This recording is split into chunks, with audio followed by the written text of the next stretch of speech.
Silas Crowe. Amelia Hart's voice cut through the noise of Red Hollow's main street like a blade through dry canvas. Every boot stopped. Every conversation died. 50 pairs of eyes turned toward the young woman standing in the dust. Her chin lifted, her hands steady at her sides, facing the one man this entire territory had spent years learning to fear. She didn't flinch. She didn't look away. "Marry me." The words landed like a gunshot. Nobody breathed. And then, Silas Crowe, the Black Wolf of Red Hollow, looked at her. Really looked at her. And what he said next changed everything. If this story already has you gripping your seat, subscribe to our channel and follow every part to the very end. And drop a comment telling us what city you're watching from. I want to see how far this story has traveled. The morning Amelia Hart made up her mind, she didn't pray about it. She had tried praying 3 months ago when the bank notice arrived, a single folded page that her father's hands had never touched, because her father was already in the ground. By then, 2 weeks in the cold earth of Red Hollow Cemetery, buried with no ceremony because there was no money left for ceremony. She had tried praying when Sheriff Dunmore told her, gently, hat in hand, that the property lien was ironclad and there was nothing he could do. She had tried praying the night Thomas Greer sat across her kitchen table with that careful smile and told her he would settle the debt himself, all of it, if she would consent to marry him and allow him to manage what remained of the Heartland. She had folded her hands and closed her eyes and waited for some answer to arrive. Nothing came. So on a Tuesday morning, in October of 1886, Amelia Hart set down her coffee cup, smoothed the front of her dress, walked out of the boarding house where she had been renting a single room for $6 a week, and turned her feet in the one direction that no woman in Red Hollow Valley had ever voluntarily chosen to go, toward the Crowe property. She didn't make it that far. She found him first. Silas Crowe was standing outside Halverson's feed store, loading grain sacks into the bed of a wagon with the methodical patience of a man who had long since stopped caring what the world thought of him. He worked alone. He always worked alone. The men unloading their own wagons nearby kept a careful distance, moving their conversations to the far end of the boardwalk without acknowledging why.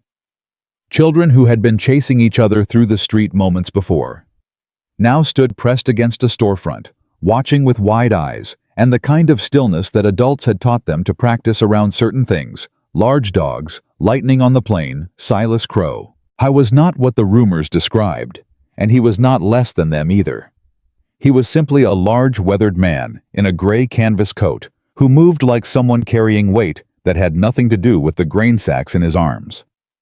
Amelia crossed the street. She heard someone behind her say her name, a sharp warning syllable, the kind people use when they see someone about to step into a road without checking for horses. She didn't turn around.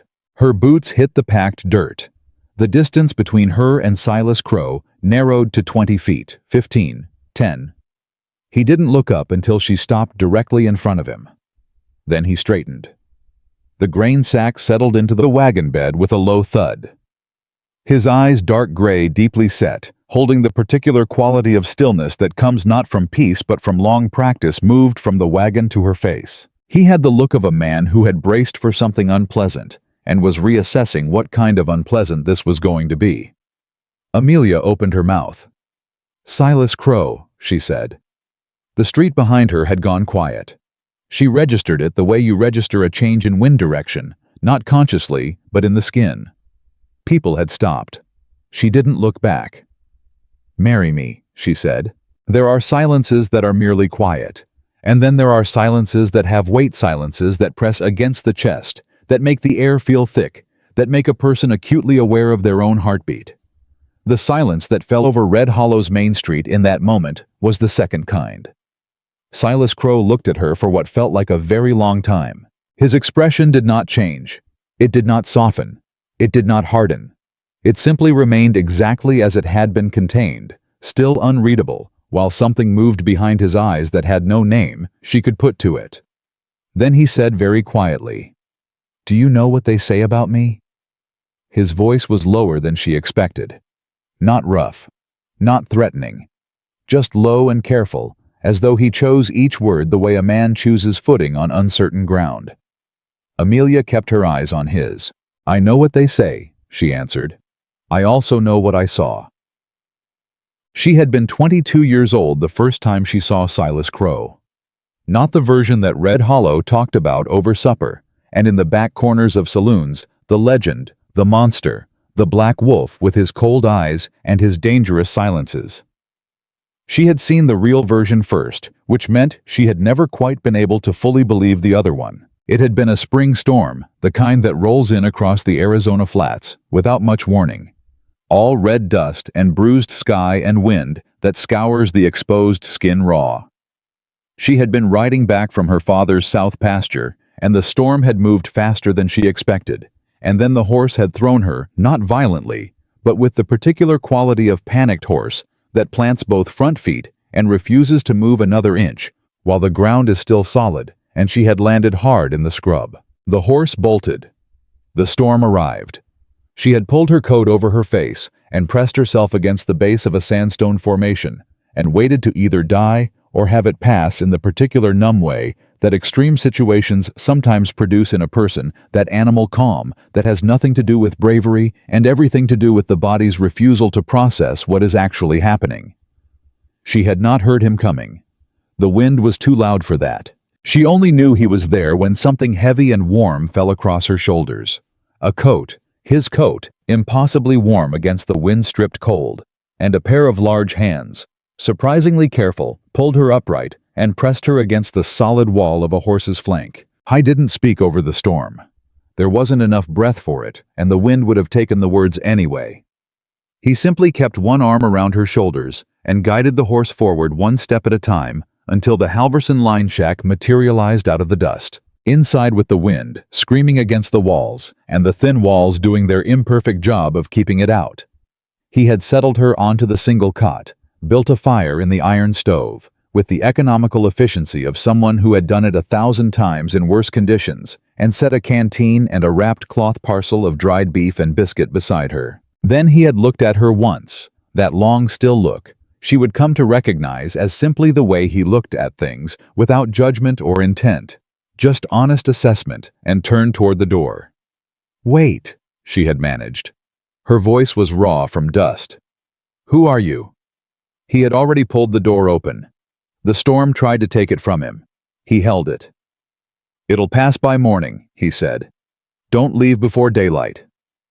He was gone before she could form another word. She found out who he was 3 days later when she rode back to thank whoever owned the line shack and return the coat. The property marker read, Crowe. The woman at the general store had stared at her when she mentioned it, and then explained carefully, as though correcting a dangerous misunderstanding, that Silas Crowe was not a man you sought out. That the coat was better left unreturned. That was 3 years ago. She had thought about him every few months since. Not with longing. Not yet, but with a particular quiet certainty. The way you think about something you know to be true, even when everyone around you insists otherwise.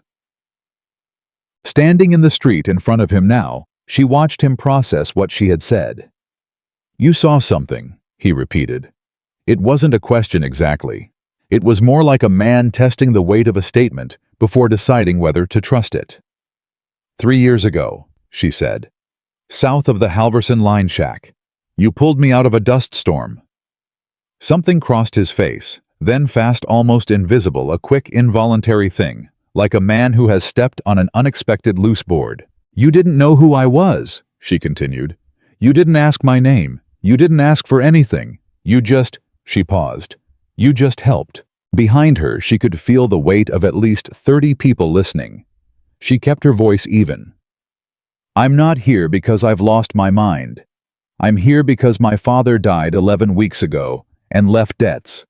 I cannot settle, and the bank is taking the property at the end of this month, and every man in this town who has offered to help me has done it with strings attached that I am not willing to accept." She let that sit for a moment. "You are the only person who ever helped me without wanting something back," she said. "And I am proposing a partnership. A legal marriage. I manage your books. I know your accounts are in worse shape than you let on, Mr. Crowe, and I'm good with numbers. In exchange, I have a roof over my head and the protection of a name that people don't test lightly."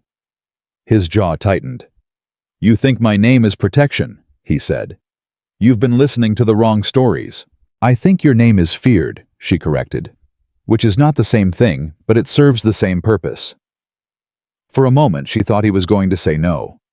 She had prepared herself for no. She had rehearsed what she would do next, thank him politely, walk back across the street with her dignity in one piece, and figure out what came after. But he didn't say no. He said, "Give me 3 days." The reaction from Red Hollow started before Amelia had made it back to her boarding room. Martha Halverson caught her on the boardwalk and seized her arm with both hands, the way you grab someone who is walking too close to a cliff edge. "Amelia, what in God's name have you done?" "Asked a question," Amelia said. "You walked up to Silas Crowe in the middle of Main Street and proposed marriage." Martha's voice was doing the particular thing voices do when the speaker is trying very hard to keep them from going shrill. "Do you understand what he is? What people say he—" "I know what people say." Amelia gently removed her arm. "I'm less certain people know what they're saying is true. He left Samuel Greer to die in a storm," Martha said. "It came out the way these things always come out when they've been repeated often enough with the flat certainty of fact, as though the years of repetition had calcified the rumor into history. Rode off and left him." "Samuel Greer was found alive," Amelia said. "He walked out of the Redstone Gulch on his own 2 feet. I looked it up. The incident report is in the county record." Martha's mouth opened, then closed. "How was badly injured?" Amelia continued. "But he was alive, and no one who can tell me from their own eyes what actually happened has ever told me Silas Crowe left him to die. They've only told me what they heard." She said it without anger. Anger wasn't useful here, and she had long since spent her supply of it on things that mattered more. She said it simply the way you state a thing you have checked twice and are prepared to stand behind. Martha stared at her for a long moment. "He's dangerous," she said finally, and it had lost some of its certainty. "Mr. Crowe," Amelia said, "has left me more afraid of comfortable men than of him." Thomas Greer found her that evening. He came to the boarding house hat in hand with that careful smile still arranged on his face, and Amelia noticed for the first time truly noticed how precisely constructed the smile was, how it occupied exactly the right amount of his expression without quite reaching his eyes. "I heard about this morning," he said. "I imagine most of the valley did," Amelia said. She did not invite him in. "Amelia." He stepped closer, lowering his voice to the register that was probably meant to convey concern. "You cannot seriously be considering this. The man is whatever you think you saw in him. He is not safe. He is not respected. Anyone associated with him becomes a target for the same Mr. Greer." She kept her hand on the doorframe. "When you sat at my kitchen table 2 months ago and offered to settle my father's debts, what exactly did you expect to receive in return?" A pause, brief but visible. "I told you," he said. "Marriage is key, specifically," she said. The careful smile flickered. Just once, like a lamp in a draught. "You're a young woman," he said, shifting his weight. "You need protection, guidance, someone who understands how the property arrangements in this valley. Do you own stock in the Red Hollow Territorial Bank, Mr. Greer?" The smile stopped entirely. Amelia watched him. "Because I asked around," she continued, keeping her voice pleasant. "And it seems as though 3 of the 5 board members who signed my father's lien arrangement have significant personal financial relationships with you or your brother. I found that interesting." Thomas Greer looked at her for a long moment. The warmth had left his expression entirely, and what remained was something else, something more honest in its way, a cold, calculating assessment so brief that it was almost possible to believe she had imagined it. Then the careful smile returned. "You're grieving," he said, "and not thinking clearly. I hope you'll reconsider this episode before it costs you what little standing you have left in this community." He left. Amelia closed the door. She leaned against it for a moment in the quiet of the hallway and let her hands shake, because they had been wanting to shake since that morning, and she had not given them permission until now. Then she straightened up, pushed off the door, and went to find her ledger. 3 days later, she was sitting at the small table in the boarding house common room, working through the columns of her father's remaining accounts, when she heard boots on the front porch. She looked up. Silas Crowe was standing in the doorway. He was not a man who looked like he fit in small interior spaces, not because of his size, though he was large, but because of the particular quality of contained energy. He carried the sense that he had arranged himself to take up less room than he naturally would, and was managing it with effort. He was holding his hat in both hands. It was the first time she had seen him without it. The landlady had vanished somewhere down the hallway with impressive speed. "Mr. Crowe," Amelia said. "Miss Hart," he said. He didn't come further into the room. He stood in the doorway with the hat in his hands, and the set of a man who has rehearsed something and is determining whether the rehearsal was adequate. "I have conditions," he said. "Tell me," she said. "You manage the books. You don't touch the North Pasture arrangements. Those are mine." He paused. "You don't ask me about things I don't offer." "Agreed," she said. "I have conditions too." Something shifted in his expression. Not surprise exactly, more like recalibration. "The arrangement is equal," she said. "I am not staff, and I am not a charity case. Whatever I do for the running of that property, I do as a partner, not as a dependent. If that arrangement ever stops being equal, I walk." He looked at her steadily for a long moment. "All right," he said. "And the name," she said. "I keep it. Whatever happens to this arrangement, I keep the name. I'm not asking for your history, Mr. Crowe. I'm asking for a legal fact that I cannot be maneuvered out of." There was a long pause. "Why?" he asked.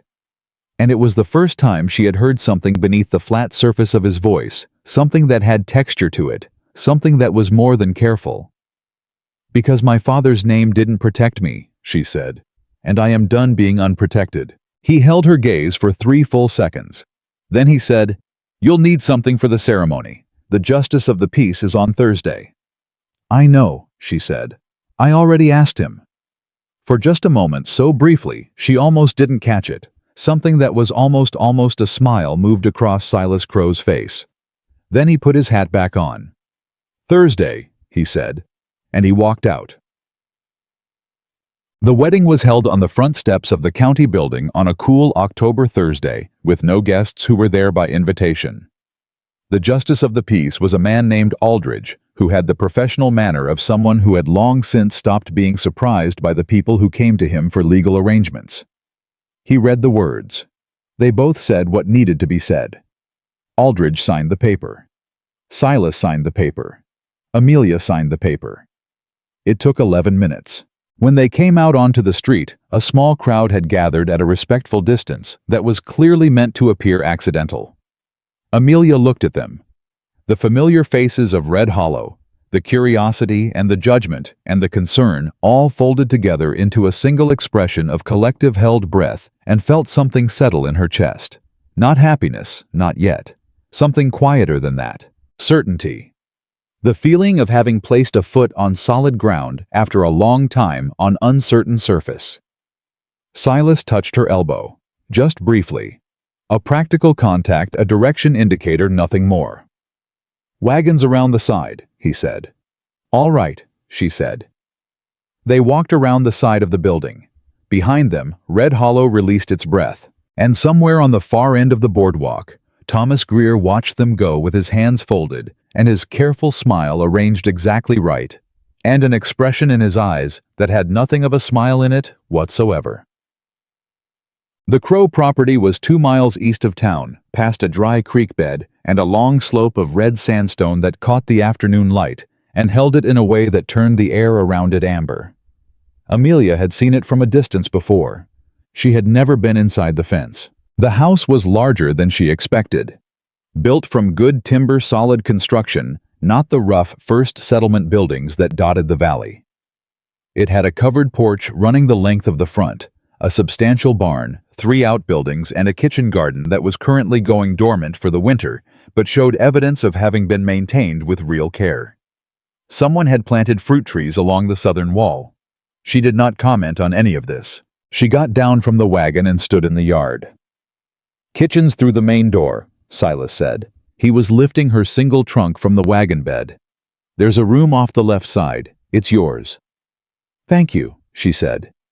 He carried the trunk inside without appearing to find its weight significant. She followed him in. The interior of the house was spare, not neglected, not dirty, but emptied out in a particular way that made the air inside feel carefully maintained and somehow held at a distance from warmth. It was clean. It was orderly. It had the quality of a space where every object had been placed with thought and then left exactly there. There were no decorations, no photographs on the walls. The single shelf above the fireplace held 3 books and a broken pocket watch that had been set down and never moved. She looked at the books. She looked at the watch. She did not ask. He set her trunk at the door of the left side room and straightened. "Supper's your business," he said.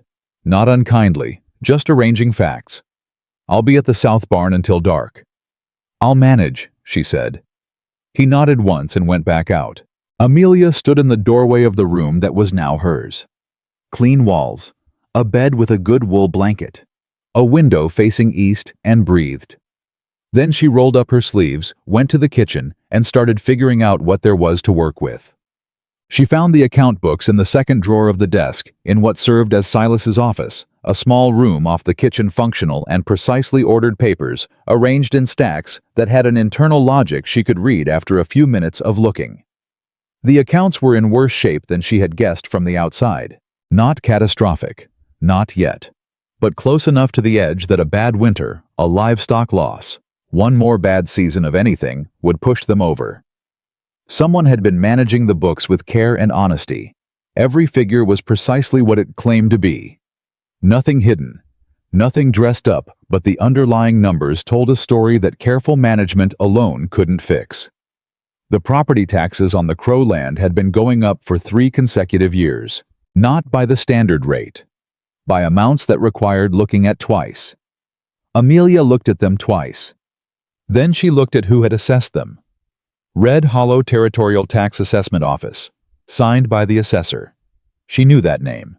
The assessor was Thomas Greer's brother-in-law. She sat very still for a moment with that piece of information and let it arrange itself alongside the other pieces. The bank board members, the stock arrangements, the property lien on her father's land, and felt something cold and precise move through her thoughts. She didn't say anything yet. She closed the ledger carefully. She went back to the kitchen and finished making supper. When Silas came in from the barn, his coat carrying the cold of the evening and the smell of hay and horses, he stopped in the doorway of the kitchen and looked at the table set with food on it, with 2 chairs placed at equal distance, with an expression she couldn't quite read. "Sit down," she said, "before it gets cold." He sat. They ate in silence for several minutes, which was comfortable enough. She had spent enough of her life around quiet men to understand that silence was not always a wall. "Your tax assessments," she said finally. He looked up. "They've been raised by roughly 30% over 3 years," she said. "That's not standard. The increase rate is almost 3 times the county average, and the assessor who signed them is related by marriage to Thomas Greer." The fork in Silas's hand stopped moving. She kept her voice even. "I'm not asking you to do anything about it tonight. I'm telling you what I found because you should know, and because I think this is not the only place that number appears." He looked at her across the table for a long moment. "How long have you known about Greer?" he said. 2 months, she said. "Since he sat at my father's kitchen table and told me he would make the debt go away." Something in his jaw tightened. "I wants the Crowe land," she said. It wasn't a question. "He's been wanting it for 6 years, Silas said. His voice was flat. "Since before my wife died. He made an offer then. I declined." The word wife sat in the air between them with a particular weight. She did not pursue it. He had not offered it. Not really. It had come out the way things come out when you are tired and not watching the door as carefully as usual, and she recognized the territory. "He's doing it through the legal system," she said. "That's smarter than most. He's not threatening you. He's squeezing you. Incrementally. Until you either sell or fold." "I know," Silas said. "He didn't expect you to have help," she said. He looked at her. She looked back at him. "You said you wanted a partnership," he said slowly. And there was something in his voice that was different now, something testing, uncertain in a way she hadn't heard from him before. "What exactly did you mean by that?" "I mean," she said, "that Victor Hale owns the territorial bank stock, and Thomas Greer runs the tax office through his family, and both of them want this land, and they have been taking it from you piece by piece with paperwork and compound interest." She set her fork down. "And I know how to read paperwork."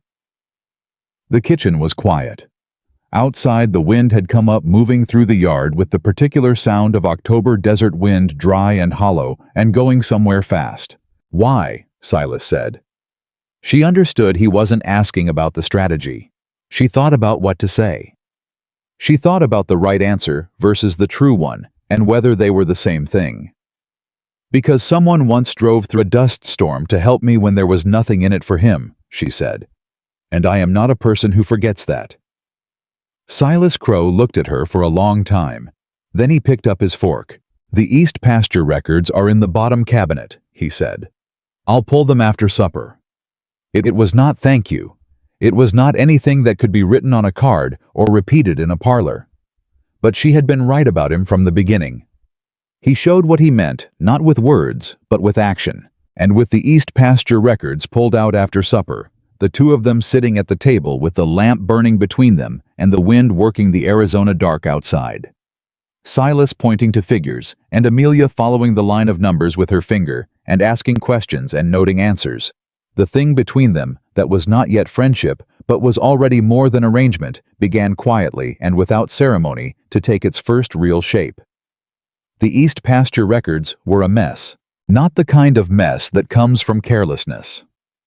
Silas Crowe was not a careless man, and Amelia had understood that within the first hour of being in his house. The mess was the kind that comes from someone systematically making things difficult on the outside while keeping the inside clean. Every figure Silas had recorded was accurate. Every entry was dated, sourced, and honest. But what surrounded those records, the county correspondence, the tax notices, the assessment letters, the bank communications, had been constructed with the deliberate complexity of people who understood that most ranchers couldn't read the machinery being used against them. Silas could run cattle across 40 miles of Arizona desert in the dark and find water where other men found only rock. What he could not do was read the particular language of what was being done to him on paper. Amelia could. She had learned it from her father, not because her father had been a learned man, but because he had trusted the wrong people with his accounts for 20 years and spent the last 5 of his life trying to understand where everything had gone. She had sat beside him at that kitchen table and learned how money disappears without leaving a mark, how legal language bends, how the gap between what a document says and what it means can be wide enough to lose a man's entire life through. She had learned it too late to save her father. She was not going to be too late again. "This assessment," she said, pulling a folded letter from the stack. The lamp between them threw a warm, narrow circle of light across the table. Outside, the October wind had settled into its long nighttime run across the valley floor. "From August. Did you respond to it?" "I paid it," Silas said. He was sitting across from her with his forearms on the table, watching her work through the papers with an expression that was difficult to name. Attentive, reserved. The look of a man who has learned that watching carefully costs less than trusting quickly. "You paid an assessment that was 32% above the previous year's rate, with no accompanying explanation," she said. "Did anyone from the county office contact you about the increase?" "Got a letter," he said. "Said it was a revaluation of water-adjacent property." Amelia looked up. "Water-adjacent," she repeated. "The North Pasture borders the Red Hollow Creek bed," he said. "It runs dry 9 months out of 12. But it runs," she said, 3 months, spring melt." She set the letter down. Picked up another one from 6 months earlier. "This one says the same thing. Different wording, same justification. Water-adjacent property revaluation." She set that one down too. "Mr. Crowe, the Greer family owns 4 properties in this valley that border that same creek bed. I want to know whether their assessments went up the same way." Silas was quiet for a moment. "They didn't," he said. "How do you know?" "Because Garrett Finch told me." He said it the way people say things they have been carrying for a while without knowing what to do with them. Garrett's south pasture runs along the same stretch. His assessment went down last year. He mentioned it in passing. I didn't know what to do with it. Amelia looked at him. Now you do, she said. She did not sleep much that first night. She lay in the room that was hers, the east-facing room with the clean walls and the wool blanket and the window that would catch the morning light, and ran numbers in her head, the way she always did when she couldn't stop thinking. It was a habit she had developed, young, a kind of mental scaffolding that kept the emotional weight from becoming unmanageable. While part of her mind ran figures, the rest could breathe. The figures were not good. Without intervention, the Crowe property had perhaps 2 more years before the combination of inflated taxes and bank pressure made it economically impossible to maintain. The bank loan that Silas had taken 3 years ago, she had found the documents, read them twice, had terms that were adjustable in ways that only became clear on the 4th page of a 6-page agreement. Terms that a person who was not looking for them would not find. Victor Hale owned controlling interest in the Red Hollow Territorial Bank. Thomas Greer's brother-in-law ran the tax assessment office, and both men were sitting on the far end of a piece of legal machinery that had been pointed at Silas Crowe for years, tightening its grip one turn at a time, waiting for him to run out of road. She thought about that for a long time in the dark. Then she thought about the way Silas had said his wife's name. Not said it. Not really. Just let the word surface once, and then controlled the door immediately after, and the broken pocket watch on the shelf above the fireplace that no one had moved, and the fruit trees along the southern wall that someone had planted with patience and care and long-term intention. Someone had planned to be here for a long time. Someone had believed this land was worth putting down roots in, and then the roots had been severed one at a time quietly on paper. She pulled the wool blanket tighter. By morning, she had a plan. The first person she went to see was Garrett Finch. She went alone on foot the 1.5 miles to the Finch property on the second morning after the wedding, while Silas was checking fence lines on the north pasture. She did not tell him she was going. Not because she was hiding it, but because she had learned early that some conversations happen better when they happen without the subject of them present to make people careful. Garrett Finch was a wide, sunburned man in his 50s, who looked at her with the particular wariness of someone who has learned to be careful about which conversations he steps into. He knew who she was. He had obviously heard. He stood on his porch and waited for her to state her business. "I want to ask you about your tax assessments," she said. A pause. "Mrs. Crowe," he said, and the name sat strangely in the air for a moment. She had not heard it used yet, not in context, not spoken at her. "I'm not sure I'm the right person to—" "Your south pasture borders the same creek bed as the Crowe north pasture," she said. "Your assessment went down last year. His went up by 32%. I want to understand why the same piece of geography is producing opposite results for 2 different property owners." Garrett looked at her for a long moment. Then he looked out across his land. "Come inside," he said. Garrett Finch had a folder. He had been keeping it for 2 years. Not because he had a plan for it, he explained, but because he was the kind of man who kept things that didn't sit right, the same way a person keeps a stone. They found that has an unusual shape, not knowing what for, just knowing it matters. Inside the folder were 3 assessment notices, a letter from the county office, and a note from a man named Deering, who had worked briefly in the tax assessment office before leaving under circumstances Garrett described as unpleasant and quick.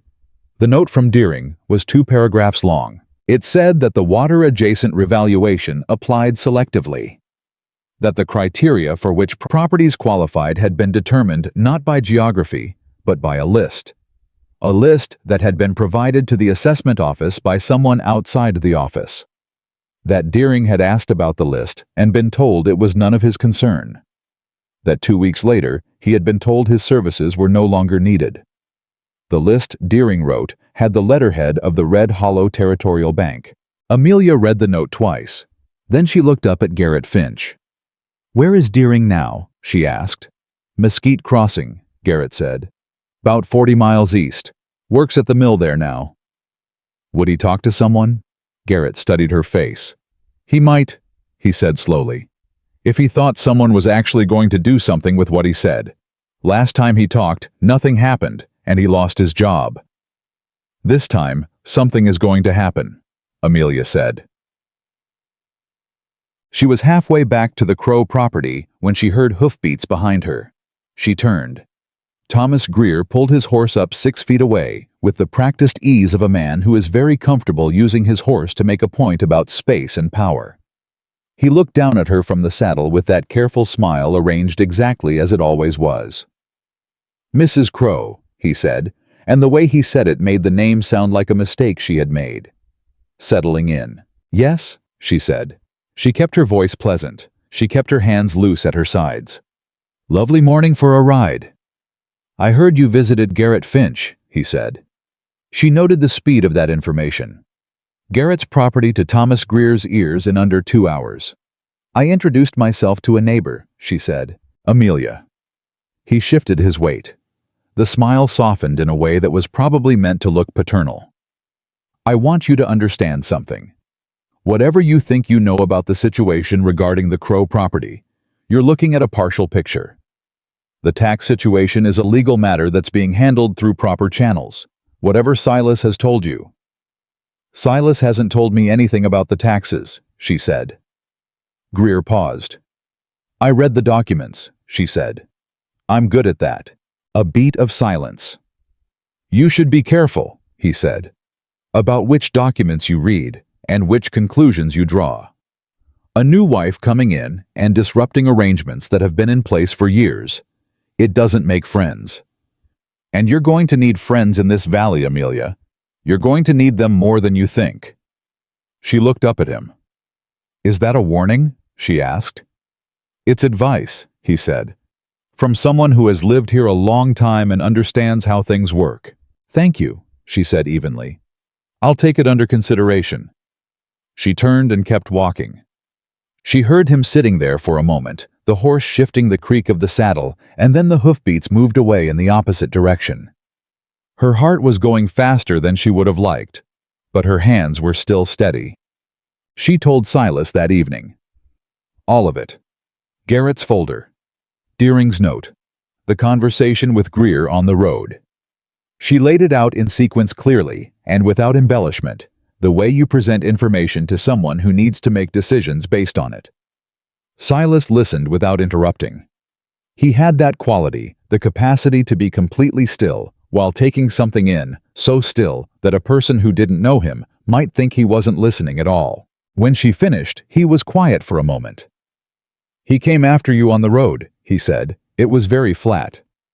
"He stopped me on the road," she said. "There's a difference. Not much of one." "He wasn't threatening," she said carefully. "He was warning. He wants me to stop looking, which means he's worried about what I'll find." Silas stood up from the table. He walked to the window and stood there with his back to her, and she watched his shoulders and the particular set of them, and understood that something she had said had landed in a place that had nothing to do with legal documents. "This isn't your fight," he said. "We're married," she said. "On paper. Paper is exactly what we're fighting with," she said. "Mr. Crowe." She waited until he turned. "I did not walk up to you in the middle of Main Street and propose a partnership so that I could sit in this kitchen and make soup while you lost your land. If that was the plan, we could have saved everyone the spectacle." He looked at her. Something worked in his jaw. "I had a partner once," he said. It was the most he had said about his wife since the night he'd let the word slip. She kept her expression quiet, her posture still, and waited. "I made her a promise," he said. "I kept it." He stopped. She kept hers. And it wasn't enough. The land, the work, the plans. None of it was enough in the end. "Because she died," Amelia said, gently, directly. "Because I wasn't paying attention to the right things," he said. "I was building and planning and fighting the Greers of the world, and I wasn't—" He stopped again. "She got sick. By the time I understood how sick, there wasn't enough time." The kitchen held the weight of that. "I'm sorry," Amelia said. He nodded once. A brief, controlled acknowledgement that had in it more grief than most people's longest speeches. "I'm not her," Amelia said. "And I'm not asking you to protect me the way you couldn't protect her. I'm asking you to let me do what I'm good at so that we can both keep what we're fighting for." She paused. "I can read the machinery they're using against you. I can find the places where it doesn't hold. But I need you to trust me enough to let me work." Silas looked at her for a long time. "What do you need?" he said. "I need to go to Mesquite Crossing," she said. "I need to talk to a man named Deering, and I need whatever correspondence you have from the bank, every letter, every notice, everything since the original loan agreement." He was quiet for a moment. Then he went to the bottom cabinet and started pulling out documents. They went to Mesquite Crossing together. She had not expected that. She had been planning to go alone, had been running through the logistics of it, the 40 miles, the timing, how to manage the journey without drawing attention. But when she mentioned it the next morning, Silas had simply said, "I'll drive." And that had been the end of the discussion. He didn't explain. She didn't ask. The road to Mesquite Crossing ran east through broken country, red clay and scrub, and long stretches of nothing that nevertheless had the particular beauty of land that doesn't ask anything of you. They rode in the kind of silence that had begun to feel after only a few days, like a shared language, rather than an absence of one. At some point she said, "Did you know about Greer and the bank when you took the loan?" "I knew he had interests there," Silas said. "I didn't know what kind or how much. I needed the money. There weren't a lot of choices." He paused. "That was 3 years ago. Right after your wife died," she said. "6 months after," he said. She understood then, without needing it, explained what the loan had been for. Not expansion, not ambition, survival. The kind of financial scramble that happens when a person has been managing a property with 2 people and suddenly has to manage it alone while grieving, while the world keeps moving and demanding payment. "They chose their moment well," she said quietly. Silas's hands tightened on the reins once, then released. "Yes," he said.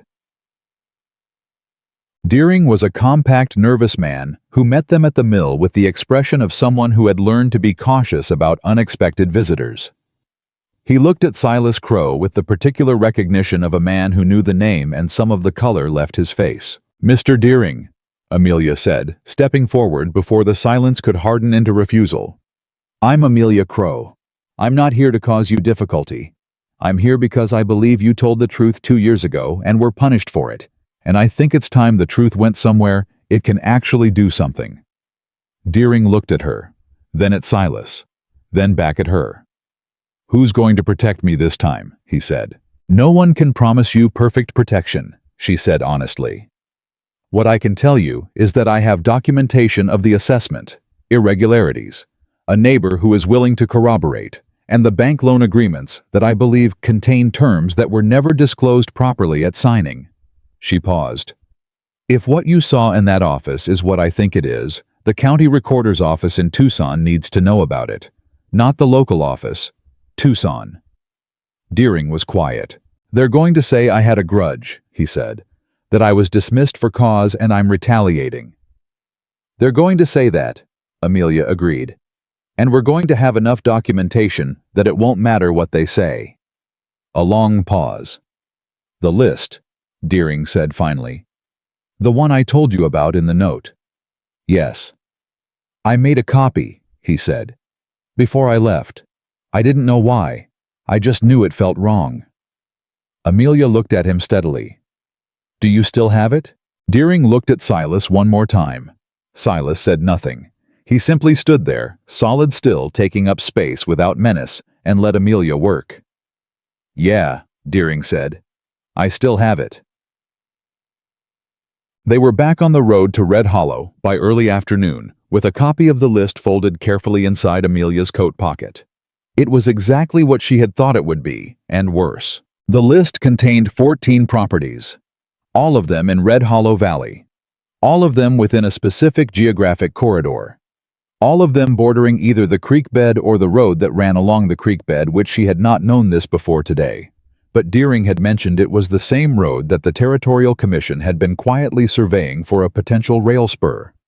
A rail spur would make the land along that corridor worth 5 times what it was currently assessed at. The Crowe property sat at the center of the corridor.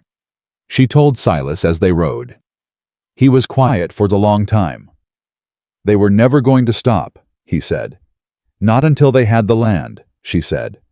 Or until someone made it too costly to continue. What does that take? It takes going to the territorial recorder in Tucson, she said. It takes filing a formal complaint about the assessment irregularities with supporting documentation. It takes going to the bank's state licensing board with the loan agreement terms. She paused. It takes being willing to have your name in documents that Victor Hale and Thomas Greer are going to see. Another silence. You're talking about a fight, he said. I'm talking about a legal one, she said. Which is exactly the kind they started. Silas rode for a while without answering. The afternoon light was doing something complicated with the sandstone on the western ridgeline, turning it deep red along the edges, and the shadow of the wagon moved long and thin across the road. People in this valley are afraid of me, he said. They have been for years. Some of it is Greer's doing. Some of it is just... He paused. I stopped correcting it. It seemed easier. Easier than what? She asked. Than trying to make people see something they'd already decided, he said. Once someone decides who you are, talking doesn't change it. Actions sometimes do. But you have to be close enough to someone for them to see your actions, and most people were not interested in getting close. I got close, she said. You got close, he agreed. And there was something in his voice when he said it. Not warmth, not yet, but the particular quality of someone acknowledging something that has surprised them. She looked at the road ahead. There are people in this valley who know who you are, she said. Not the story, the actual person. Garrett Finch suspects it. The Halverson family, I think they know more than they've said. She paused. There's a widow named Clara Beach who gets food left outside her door every first Monday of the month. I asked her about it yesterday. She didn't know who left it. But she said whoever it was had been doing it for 4 winters. She felt more than saw Silas go very still. I didn't ask her to tell me anything else, Amelia said. I just wanted you to know that some people see more than they let on. The wagon moved through the afternoon quiet. 4 winters, he said very low. 4 winters, she said. A long pause. She lost her husband the same season I lost. He stopped. I know, Amelia said softly. They rode the rest of the way home in silence. But it was a different kind of silence than the mornings. Denser. More inhabited. The kind that forms when 2 people have been in the same truth together long enough that the truth has stopped being abstract. When they pulled into the yard at the Crowe property, the sun was low and turning everything amber and long-shadowed, and Silas sat for a moment after setting the brake before getting down from the wagon. He said without looking at her, My wife's name was Catherine. Amelia was very still. She planted the trees, he said, along the south wall. She said she wanted to see them fruit. He got down from the wagon. She never did, he said. But they did. Last summer. First time. He took the horses toward the barn without another word. Amelia sat in the wagon for a moment in the gathering dark. Then she climbed down, smoothed the front of her coat where the list was folded against her chest, and went inside to start supper. Above the fireplace, the broken pocket watch sat in its place on the shelf. She looked at it as she passed. She still did not ask, but she thought she understood now what it was for. Not to tell time, to hold it. The letter from Tucson arrived on a Wednesday. Amelia knew it was coming. She had sent their complaint 3 weeks prior by registered courier addressed directly to the territorial recorder's office rather than through the local postal system, which she did not trust with anything that Thomas Greer might have reason to intercept. She had spent 4 days composing it, working at the desk in Silas's office after supper each night, while he reviewed fence records in the kitchen, the 2 of them occupying the same house with the quiet efficiency of people who have found a workable rhythm without discussing it. The letter confirmed receipt of the complaint and informed them that an investigator from the Territorial Assessor's Office would be dispatched to Red Hollow Valley within 30 days. 30 days. Amelia read the letter twice, then set it on the desk and went to find Silas. Howe was in the south barn. She could hear him before she got there, not talking, not making noise, just the particular sounds of a man working with animals who know him well enough to be calm around him. She stood in the doorway for a moment before he noticed her. "Tucson responded," she said. He straightened. "They're sending someone," she said. 30 days. He crossed the barn in 4 strides and took the letter from her hand. He read it the way he read everything, carefully, completely without rushing. She watched his face. There was nothing in it she could easily name, but there was something, a tightening around the jaw, a particular quality in the eyes that had less to do with relief than with the recognition of a thing finally becoming real. 30 days, he said. "Which means we have 30 days before the investigation becomes official and visible," she said. "Once Greer finds out." "He'll move faster," Silas said. "Yes." He folded the letter and handed it back to her. His hands were very steady. "Then we move faster too," he said. She went to see Clara Beach the next morning. Clara was 61 years old, sharp-eyed and deliberate in the way of women who have lived a long time in difficult country and learned that carefulness is not the same thing as timidity. She received Amelia in her small kitchen with coffee already on the table, which told Amelia she had been expected. "You married him," Clara said. Not an accusation, not a question. More like a woman looking at a piece of evidence and deciding what it means. "I did," Amelia said. "People think you lost your mind," Clara said. "People thought a lot of things about Silas Crowe that aren't true," Amelia said. "I'm starting to think that's not an accident." Clara wrapped both hands around her coffee cup and looked at Amelia steadily. "What do you want from me?" "I want to know if you'd be willing to say publicly what you told me privately," Amelia said. "About the food that's left outside your door every first Monday. I know you don't know for certain who leaves it, but I think you know well enough." A long pause. "Victor Hale came to see me last spring," Clara said. "After my husband died. Very kind, very proper. Said he wanted to make sure I was managing all right. Then he mentioned very gently that my property borders the Crow fence line, and that if I ever found that situation difficult, having that kind of neighbor, he would be happy to help me make other arrangements." She paused. "He offered me a price for the land. Very low. I said no." Amelia waited. 3 weeks later, Clara continued, "Someone filed a water rights complaint against my property. Said I was drawing from the creek in excess of my allotment. Complete nonsense. I have 3 goats and a kitchen garden. But it cost me $60 in legal fees to have it dismissed." She looked at Amelia directly. Victor Hale was on the water board that filed the complaint. Something cold moved through Amelia's chest. "He's doing it to everyone," she said.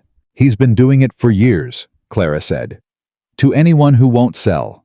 Silas Crowe has just been the biggest target because his land is the most valuable." She set her cup down. "I'll speak. If it goes somewhere that matters, I'll speak."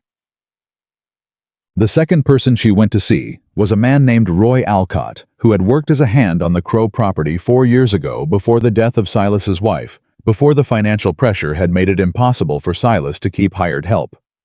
Roy was working at the livery now. He was a large, slow-spoken man who chewed on the end of a matchstick and took his time arriving at things, but when he arrived at them, he was solid. "You want to know about Silas," he said. "I want to know what you saw," Amelia said. "Your own eyes, not what you heard." Roy pulled the matchstick from his teeth and looked at it. "Year before Mrs. Crowe died," he said. "We had that bad freeze. You might remember it. November came in early and hard. 3 families on the east side of the valley lost their root cellars. Everything froze solid. 2 of them had children." He put the matchstick back. "Silas loaded up 2 wagons of his own stores. Didn't tell anyone.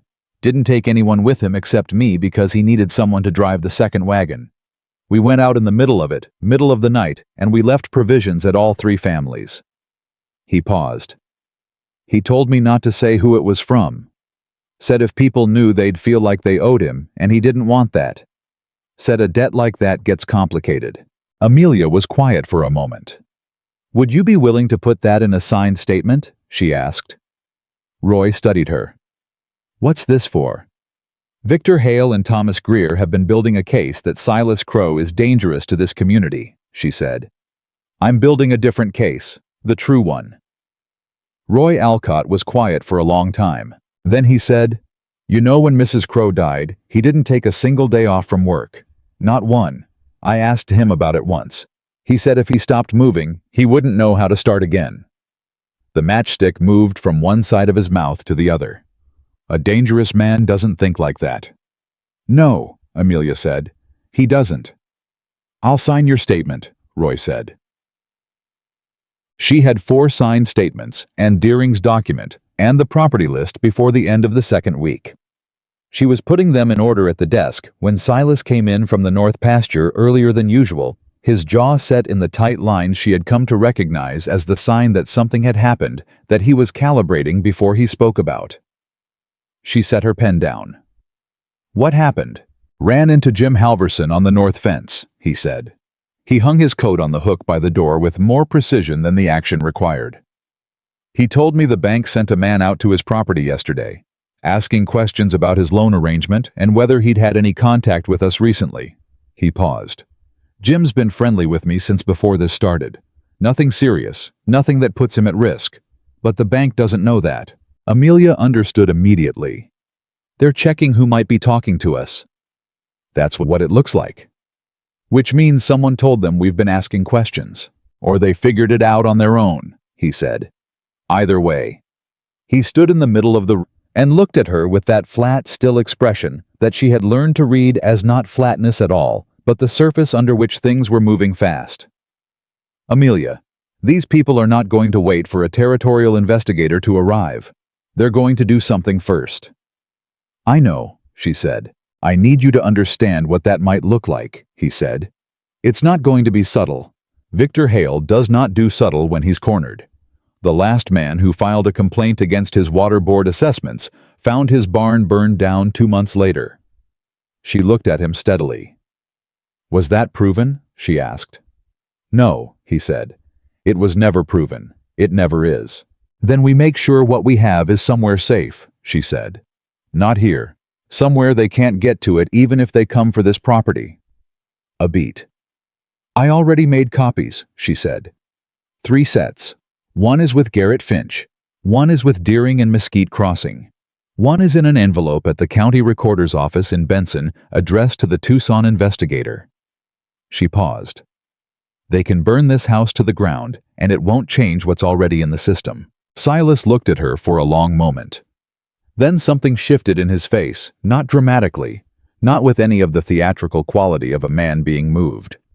Just a quiet internal shift, like a door that has been locked for a long time, being tried and found to have a little more give than expected. "When did you do all of that?" he said. "Last week," she said, "while you were checking the south pasture water lines." Another pause. "I told you," she said. "I know what I'm doing." He nodded. "Once." And sat down at the table with the look of a man who is revising something fundamental about what he thought was happening around him. The trouble started on a Friday. It started not with fire or legal process, but with the thing that most often starts trouble in small towns, a story. The story, which circulated through Red Hollow with the particular speed that damaging stories achieve in close communities, was that Silas Crowe had threatened Thomas Greer on the road south of town, that he had blocked Greer's path with his horse and said in front of a witness that if Greer didn't withdraw from certain unspecified dealings, he would regret it. The witness was a man named Pell, who worked for Victor Hale. The story reached Amelia through Martha Halverson, who appeared on the Crowe porch the following morning with the expression of someone delivering bad news they genuinely wish they didn't have.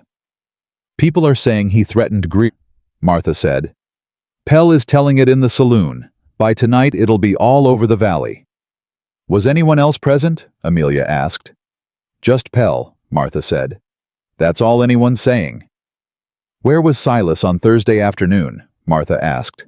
Amelia said, "Here, with me, all day. We were going through the East Pasture water records." Martha looked at her. "Can you prove that?" "Garrett Finch came by at midday," Amelia said. "He was here for 2 hours. He can confirm it." She kept her voice level. "This is fabricated, Martha.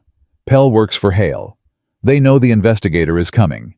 They're trying to establish a pattern of threatening behavior before he arrives, so that anything Silas says looks like it comes from a man with a history of intimidation. Martha was quiet for a moment. "Amelia," she said, and her voice had shifted softer, more personal. "Even if you're right about all of it, even if Greer and Hale are doing exactly what you say, people in this town have believed certain things about Silas for a very long time. A few signed statements aren't going to change that overnight." "I know that," Amelia said. "Do you?" "I know it's not going to change overnight," Amelia said. "But I also know that the truth doesn't need everyone to believe it immediately. It just needs to be on record, in the right places, with the right documentation." She paused. "Truth doesn't move fast, but it moves." Martha looked at her for a long time. "I owe you something," Martha said finally. Amelia waited. "I was one of the people who told you he was dangerous," Martha said. "When you came back to return his coat 3 years ago, I was the one who said don't seek him out." She paused. "I believed what I said. I want you to know that. I wasn't being malicious, but I believed a story I hadn't checked." "Most people did," Amelia said. "That doesn't make it right." "No," Amelia agreed. "It doesn't." Martha straightened. "What do you need?" she said. She needed people to start talking. Not about the legal documents that was for Tucson. What she needed was for the human record of who Silas Crowe actually was to become audible in a community that had spent years listening only to the other version. She started with the people she had already spoken to. Roy Alcott mentioned the winter provisions story at the livery in passing. The way you mentioned something that's been on your mind. Clara Beach mentioned the food at her door to the women she sat with at Sunday service. To Jim Halverson about the tax assessments, just the facts plainly stated, not pushed. It was not a campaign. It was more like opening a window and letting air into a room that had been closed for too long. And something unexpected happened. People started remembering things. The pharmacist said he recalled a time 5 years back when Silas Crowe had quietly settled the account of a widow whose husband had been one of Silas's old hands. He hadn't told anyone.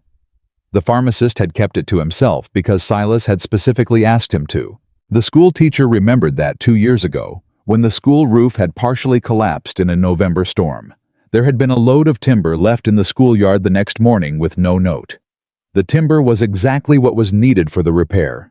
Nobody had come forward to claim credit. The livery owner's daughter, 11 years old, and therefore immune to the social pressures that governed adult conversation, said that Mr. Crowe had pulled her dog out of the creek behind the Halverson property last spring when it got caught in the current and had handed it back to her soaking wet and told her to keep better watch on it, and she had been scared of him right until that moment and then not scared anymore. None of these were dramatic stories. None of them involved heroics or speeches or the kind of moments that make legends. They were simply true. And one by one, quietly, they moved through Red Hollow like water finding its level. Silas said nothing about any of it. He continued doing what he had always done, rising before light, working the property, maintaining the fence lines, managing the livestock, with the methodical care of a man who has poured whatever he has left to pour into the land and the animals, because they require it, and they don't complicate it with history. But something was different now. When he rode into town for supplies, Jim Halverson nodded to him from across the street. Not the careful, non-committal nod of a man trying not to take sides. A real nod. A direct one. The pharmacist called him by name when he came in, which he had not done before. 2 men at the feed store moved aside to let him through with the easy, unthinking quality of people who do not feel they need to protect themselves from the person passing. Silas noticed all of it. He said nothing, but Amelia watched him notice. One evening she came in from the east pasture. She had taken to walking the fence lines herself in the late afternoons, partly to understand the property, and partly because the walking helped her think, and found him standing in the kitchen with a letter in his hand. His face was very still, in the particular way that was not the absence of feeling, but its maximum containment. "What is it?" she said. He held the letter out without speaking. She read it. It was from Victor Hale, handwritten on his personal paper, not business letterhead. 3 paragraphs long. The language was careful, no direct threats. Nothing that could be cleanly quoted back, but the meaning was clear. Hale knew about the Tucson complaint. He knew about Deering. He knew about the statements Amelia had been collecting. And he was in the language of the letter deeply concerned about the misunderstandings being spread through the valley by people with limited knowledge of complex legal arrangements, and he hoped that the Crowe family would reconsider their current course before things became unnecessarily difficult for everyone involved. He signed it with his full name and his title as president of the Red Hollow Territorial Bank. "He's afraid," Amelia said. "He's warning us," Silas said. "Both things," she said. "He wouldn't have written this if he wasn't worried. This letter is what a person does when they've lost control of a situation and are trying to re-establish it without showing panic." She looked up. "He's panicking." Silas took the letter back. He looked at it for a moment. "He's also right that things are going to get difficult," he said. "Whatever happens in that hearing room, it's going to happen here first." "I know," she said. "People who have just started to look at me differently are going to be pressured to look away again," he said. "Hale has money, and he has history in this valley, and he has people who depend on him. He's going to use all of that." His voice was flat, but the flatness was doing work holding down something that had real weight under it. "I've been through something like this before. Not to this degree, but I know what it looks like when a powerful man decides you need to be contained." "What happened before?" Amelia asked. He looked at her for a moment. Something moved in his face that she had learned to recognize as the particular expression of a person deciding whether the door is safe to open. "There was a man named Castor who ran the Cattle Association the year after Catherine died," he said. "He decided I owed him a percentage of my drive revenue because my route crossed his grazing allotment. He didn't have the legal standing for it. I told him so. He told half the valley I had cheated him." A pause. "I spent 2 years being very careful not to prove him right about my character." "And?" Amelia said. "And he moved to California eventually," Silas said. "And most people forgot about it." "That's not a strategy we have this time," Amelia said. "We don't have 2 years. The investigator from Tucson arrives in 2 weeks. Between now and then, Hale is going to do something." "Yes," Silas said. "Are you ready for that?" He looked at her. "Are you?" he said. It was the first time he had asked her something like that. Something that acknowledged she was in this too. That the line between his situation and hers had dissolved enough that the question applied to both of them. She met his gaze. "I've been ready since I crossed that street," she said. What Hale did was smarter than fire. He called a community meeting. It was announced as a General Valley Assembly to discuss water rights and the upcoming territorial review process, both things that affected everyone in Red Hollow and therefore guaranteed an audience. Sheriff Dunmore's name was on the notice, which gave it the appearance of official neutrality. It was scheduled for the following Tuesday evening at the community hall.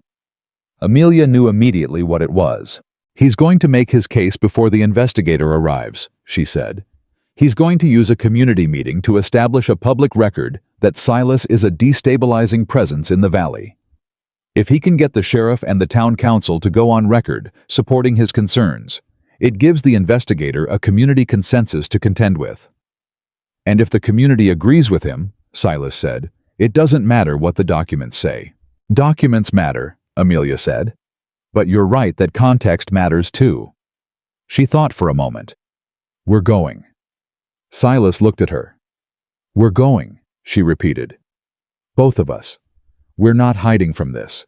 We are going to that meeting, and we are going to sit in the front of that room, and when Victor Hale makes his case, we are going to answer it. With the truth.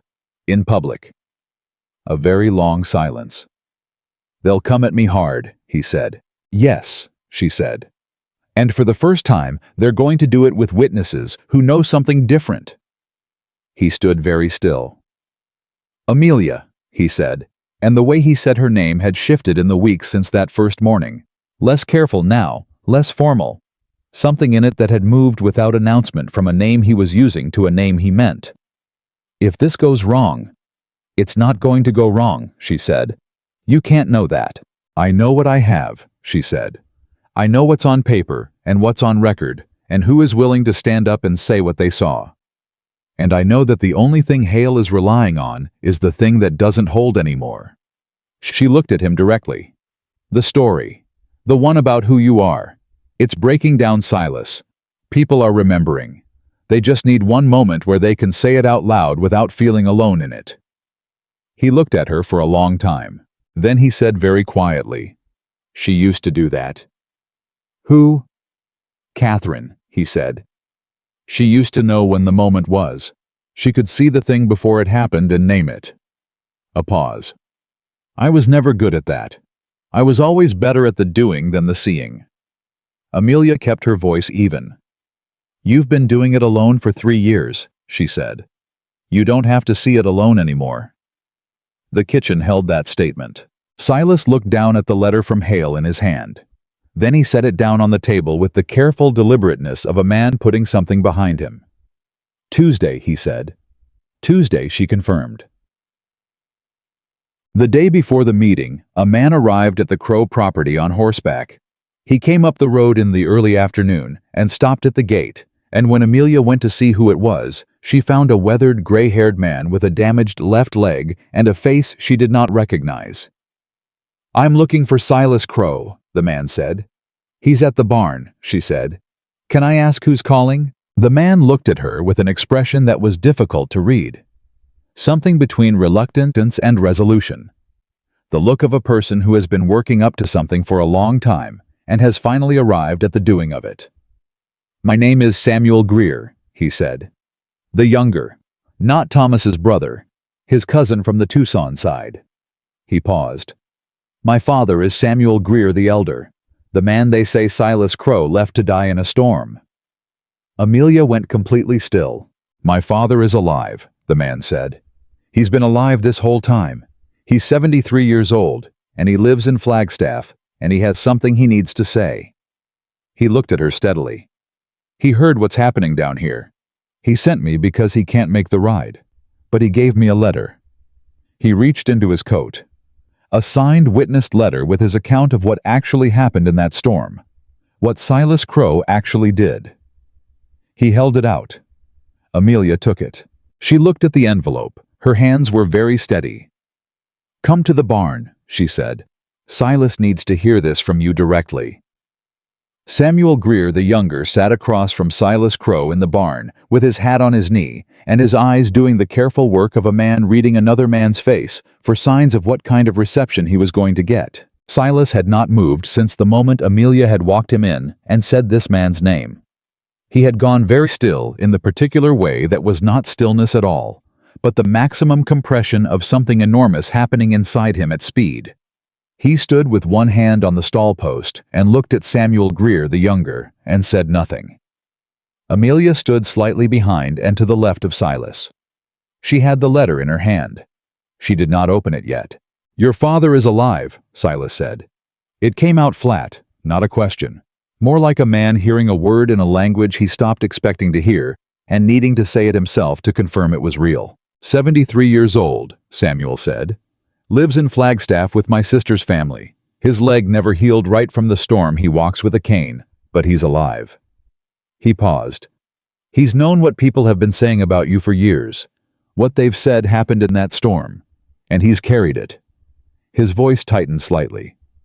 "He told me once that the worst thing about it was that he couldn't figure out how to correct it without making a long ride he couldn't make.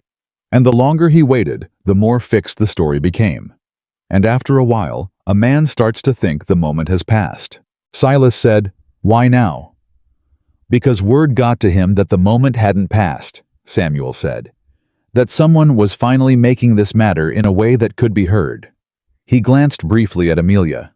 He said if that's happening, he's not going to sit quiet in Flagstaff while a man who saved his life gets buried by a story that isn't true.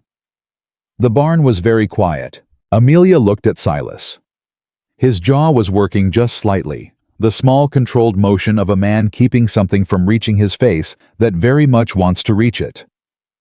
"Open the letter," he said, to her, not to Samuel. As though he needed a moment not to be the one holding it. She opened it. She read it aloud. The letter was 3 pages, in a careful, deliberate hand. the handwriting of an older man who had taken time with every word.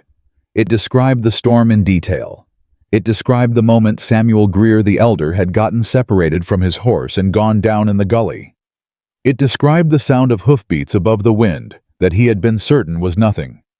Certain was his mind constructing rescue where there was none. And then the hands that had reached down and pulled him upright. The voice that had told him to hold on. The horse that had carried two men through zero visibility across a mile and a half of mesa. It described Silas Crowe taking a piece of sandstone to the left temple when a wind gust drove them against an outcropping, taking it instead of Greer, because Silas had pulled Greer to the inside and taken the outside himself. It described Silas getting them both to the Halverson line shack, getting Greer inside, starting the fire, and then sitting against the wall with blood running down the left side of his face, and telling Greer he was fine when he was very clearly not fine. It described Greer waking up the next morning to find Silas gone, not abandoning him, but having ridden for help in the night, because Greer's condition had worsened, and Silas had decided the risk of the ride was less than the risk of waiting. It described the help arriving. The ranch hand who had found them both, Greer in the shack, Silas unconscious in the scrub, 200 yards from the property line where his horse had finally given out. Neither man had been in a condition to give a coherent account of events for several days. By the time they were both functional, the story had already been told by people who hadn't been there. Amelia's voice was steady all the way to the end of the letter. Then she folded it. The barn was so quiet, she could hear the horses breathing. Silas had not moved from the stall post. His hand was still on it. His knuckles were white. He said very quietly to no particular point in the space in front of him, "I wondered if he made it." Samuel Greer said, "He wondered the same about you." A long pause. "I rode out looking for word of him," Silas said. "A few days after, when I could ride, I asked at 3 stops and no one could tell me anything." His voice was controlled in the way that things are controlled when they are very close to breaking. "I assumed he didn't make it. I carried that." He stopped. "I carried that for a long time. My father wants you to know that he did not," Samuel said. "And he wants you to know, I'm quoting him directly, that he is sorry it took this long for the truth to travel." Silas finally turned and looked at Samuel Greer fully. Something had changed in his face. Not broken open, that wasn't the right word for it. More like a thing that had been sealed under enormous pressure had been given the smallest release valve, and the pressure was moving through it slowly, with the quality of something that has been held so long. It moves carefully, even when it is finally free to move. "Tell him I'm glad he's alive," Silas said. "I will," Samuel said. "And tell him—" Silas stopped. He looked at Amelia. Something in his expression was direct in a way she had not seen before, asking her something without words, some kind of confirmation or permission, or simply witness. She gave him a small, steady nod. "Tell him he doesn't owe me anything," Silas said. "He never did." Samuel Greer stayed for supper. He was a straightforward man with a dry manner and a lawyer's instinct for the precise value of information. And over the meal, he asked careful questions about the Tucson complaint and the documentation Amelia had assembled, and what exactly was expected to happen at Tuesday's meeting. He listened to all of it without interrupting. Then he said, "My father's letter is a witness document. He had it signed before 2 independent parties in Flagstaff, a notary and a minister. It can be entered as testimony." Amelia looked at him. "Will you bring it to the meeting?" she said. "I came 40 miles to do something useful," he said. "I didn't come to hand over a letter and leave." She thought about that for a moment. "There's something else you should know," she said. She told him about the community meeting Hales framing the sheriff's name on the notice, the strategy of establishing a public record before the investigator arrived. Samuel listened with his coffee cup in both hands and the expression of someone identifying a legal maneuver. "He's trying to create a community finding," he said. "If he can get that meeting to produce any kind of formal statement or resolution, even an informal one, he'll present it to the territorial investigator as local consensus. It makes the investigation look like outside interference rather than legitimate oversight." "Yes," Amelia said. "Then you need more than witnesses," he said. "You need someone at that meeting who can speak to the legal architecture of what he's doing." Someone who understands how the assessment fraud works and can explain it in language a room full of farmers and ranchers can follow. He looked at them both. "I'm a lawyer," he said. "Flagstaff Bar. I passed the territorial exam in '82. Amelia set her fork down. "You didn't mention that," she said. "You didn't ask," he said. There was something in his expression, not quite a smile, but adjacent to one that told her he had been waiting to see how long it would take someone to ask. Silas looked at him steadily. "You came 40 miles, he said. "My father has been carrying guilt for 6 years over what was done to your name," Samuel said. "A 40-mile ride is not a significant sacrifice." The table was quiet for a moment. "All right," Silas said. The night before the meeting, Amelia couldn't sleep. She lay in the east-facing room and ran the morning's conversation through her head, the way she ran numbers methodically checking for gaps. The documentation was solid. Samuel Greer's presence changed the shape of the thing considerably. The witnesses were ready. Garrett Finch had confirmed he would attend. Clara Beach had said the same. Roy Alcott. Martha Halverson. Several others who had come to her quietly in the past 2 weeks with their own small pieces of the true record. It was enough. On paper, it was more than enough. But she knew, and she was honest with herself about knowing that what happened in rooms full of people often had less to do with what was on paper than with the human weight of who was standing in the room and whether people were willing to see them clearly. She heard footsteps in the kitchen. Quiet ones, not trying to wake anyone, just the particular sound of a person who cannot sleep and has stopped pretending they're going to. She got up. Silas was at the kitchen table with his hands around a cold cup of coffee, looking at nothing. He looked up when she appeared in the doorway. He did not seem surprised. She went to the stove and added wood and put the kettle on without asking whether he wanted anything. She sat down across from him. "You're thinking about tomorrow," she said. "I'm thinking about all of it," he said. She waited. "I've spent 6 years," he said slowly, "not fighting this, the stories, the assumptions, the way people moved when I walked into a room." He looked at his hands. "I told myself it didn't matter, that the land was what mattered and the work and the doing of it, that people's opinions were just weather. You can't fight weather, you just endure it and wait for it to change." "But it didn't change," Amelia said. "It got worse," he said. "Every year a little worse, because Greer and Hale kept adding to it." He paused.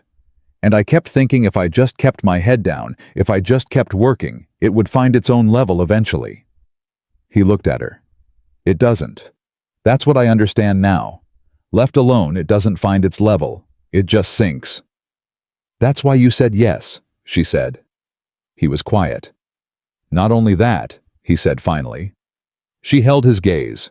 "I said yes," he said carefully, "because you stood in the middle of that street and looked at me like you already knew something everyone else had decided wasn't there." He stopped. "I haven't had anyone look at me like that since Catherine died." The kitchen was very quiet. Amelia did not fill the silence immediately. She let it hold what he had put in it because it deserved that it had taken something to say, and things that take something to say need a moment before the response. Then she said, "I saw you in a dust storm when I was 22 years old, and you didn't know I was watching. That's the truest way to see a person, when they don't know they're being seen." He looked at her. "What did you see?" he said.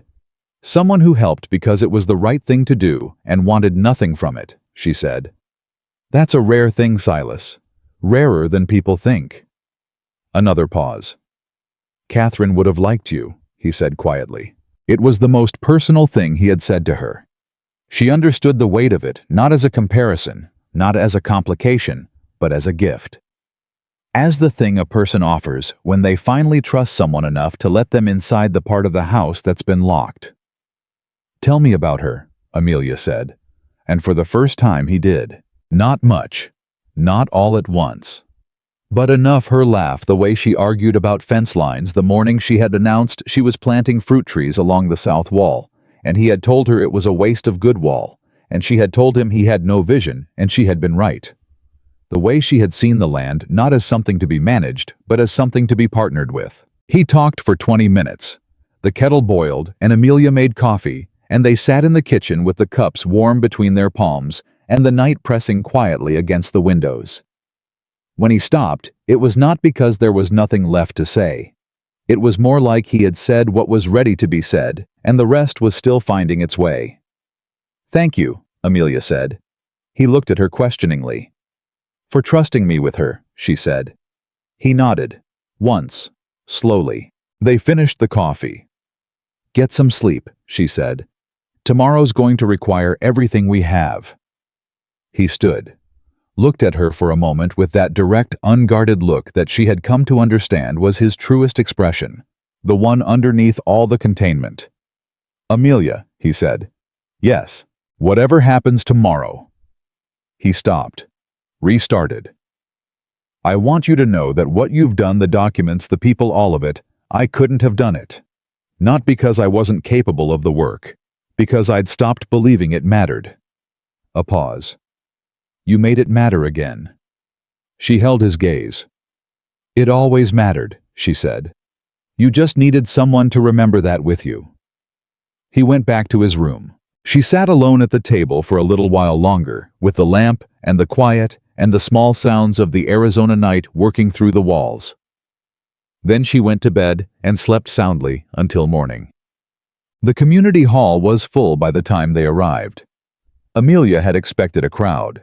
She had not expected every bench-filled people standing along the walls, the particular density of a room where something that has been building for a long time is about to either break or hold. They came in together. Silas, Amelia, and Samuel Greer, who had pressed his coat and wore the quiet confidence of a man who is comfortable in rooms where things are decided.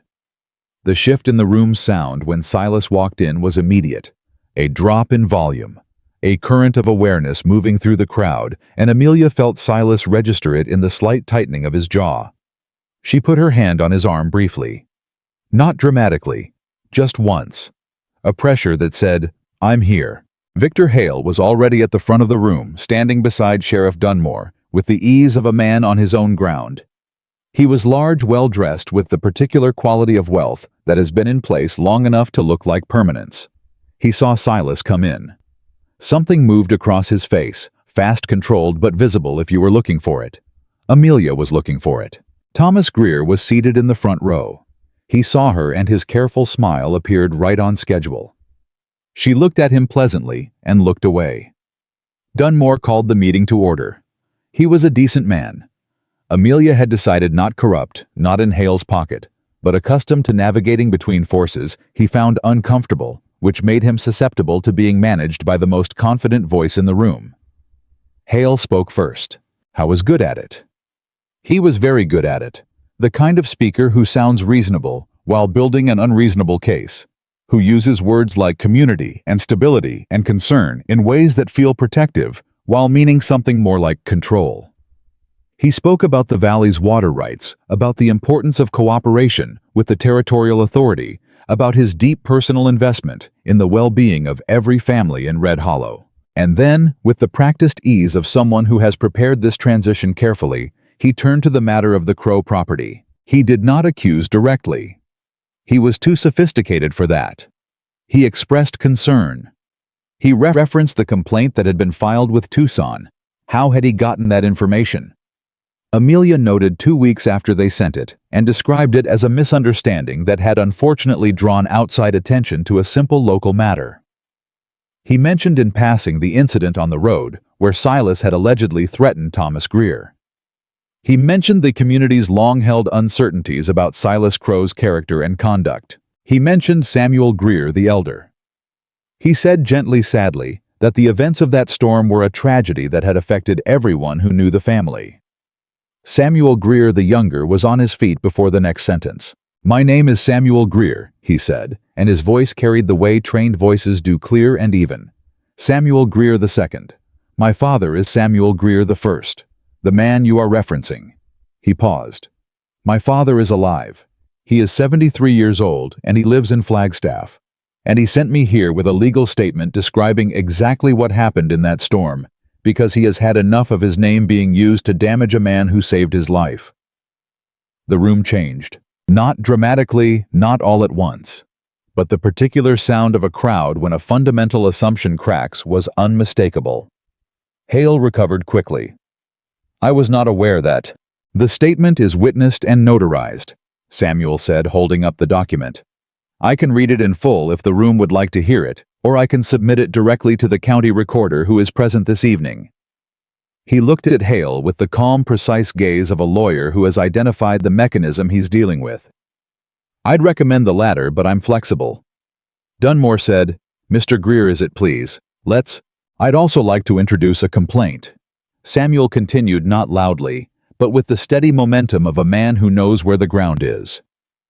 "A formal complaint filed on behalf of my clients, Silas and Amelia Crowe, regarding selective and fraudulent application of the water-adjacent property revaluation process by the Red Hollow Territorial Tax Assessment Office. I have documentation here." He held up a second folder, including a signed statement from a former assessment office employee, property lists, and comparative assessment data, covering 14 properties in this valley, showing a pattern of targeted financial pressure applied exclusively to landowners who declined to sell to parties connected to the Red Hollow Territorial Bank. The room had gone from surprised to something much more still. Hale's face had not changed. His face never changed when he was most dangerous. She had understood that from the beginning. But his hands, which had been loose at his sides, had closed. "This is entirely inappropriate," he said. "This is a community meeting, not a legal proceeding." "Then nothing said here is binding," Samuel said pleasantly, "and I'm simply a member of the community sharing information with his neighbors." A short, startled sound came from somewhere in the middle of the room. It might have been a laugh. Dunmore looked between Hale and Samuel with the expression of a man who has just understood that the meeting he was chairing has stopped being the meeting he was told it would be. And then Garrett Finch stood up. "I didn't speak like a lawyer. He spoke like a man who has been keeping something to himself for too long, and has decided tonight is the night.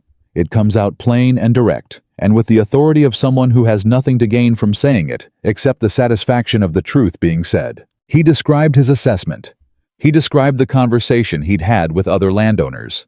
He named figures. He named dates. He spoke for 4 minutes without stopping, and when he sat down, Clara Beach was already standing. Clara spoke for 2 minutes about the food left at her door, and the water rights complaint filed against her the month after she declined to sell to Hale.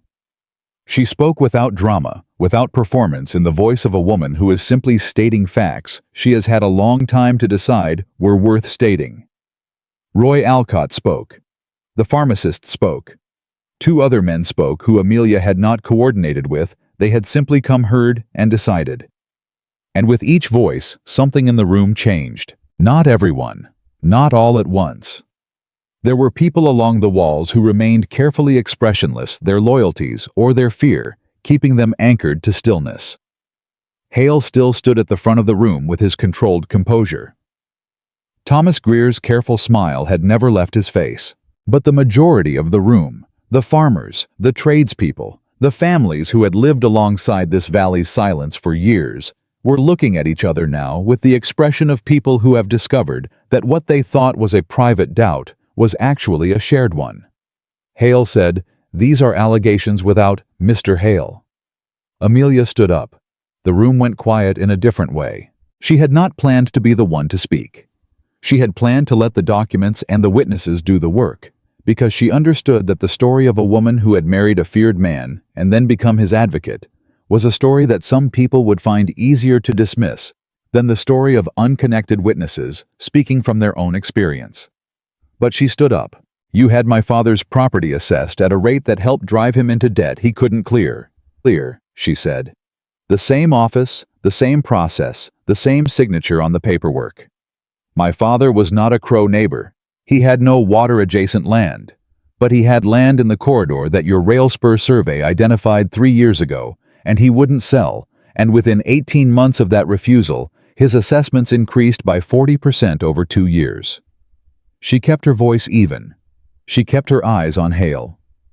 "My father died thinking he had failed, thinking he had simply been a poor businessman who couldn't manage his own accounts." She paused. "He wasn't a poor businessman. He was a man being systematically bankrupted by people who wanted his land and used legal machinery to take it." The room was absolutely still. "I have his records," she said. "They're in the Tucson complaint. Every figure, every assessment, every document. The investigator arrives in 12 days." Hale looked at her. For the first time since she had started watching his face in rooms, something moved in it that was not composed. It was brief, a flash, a fracture in the surface, and then it was controlled again. But the room had seen it. Dunmore cleared his throat. "I think," he said with the careful voice of a man finding new footing, "that this meeting has raised a number of serious questions that need to be addressed properly." He looked at Hale. "Victor, I think the territorial investigation needs to proceed without any further interference or preemption." He said the last word carefully, as though he had just discovered it applied. "And I think this community deserves to hear what that investigation finds." It was not a condemnation. It was a step back.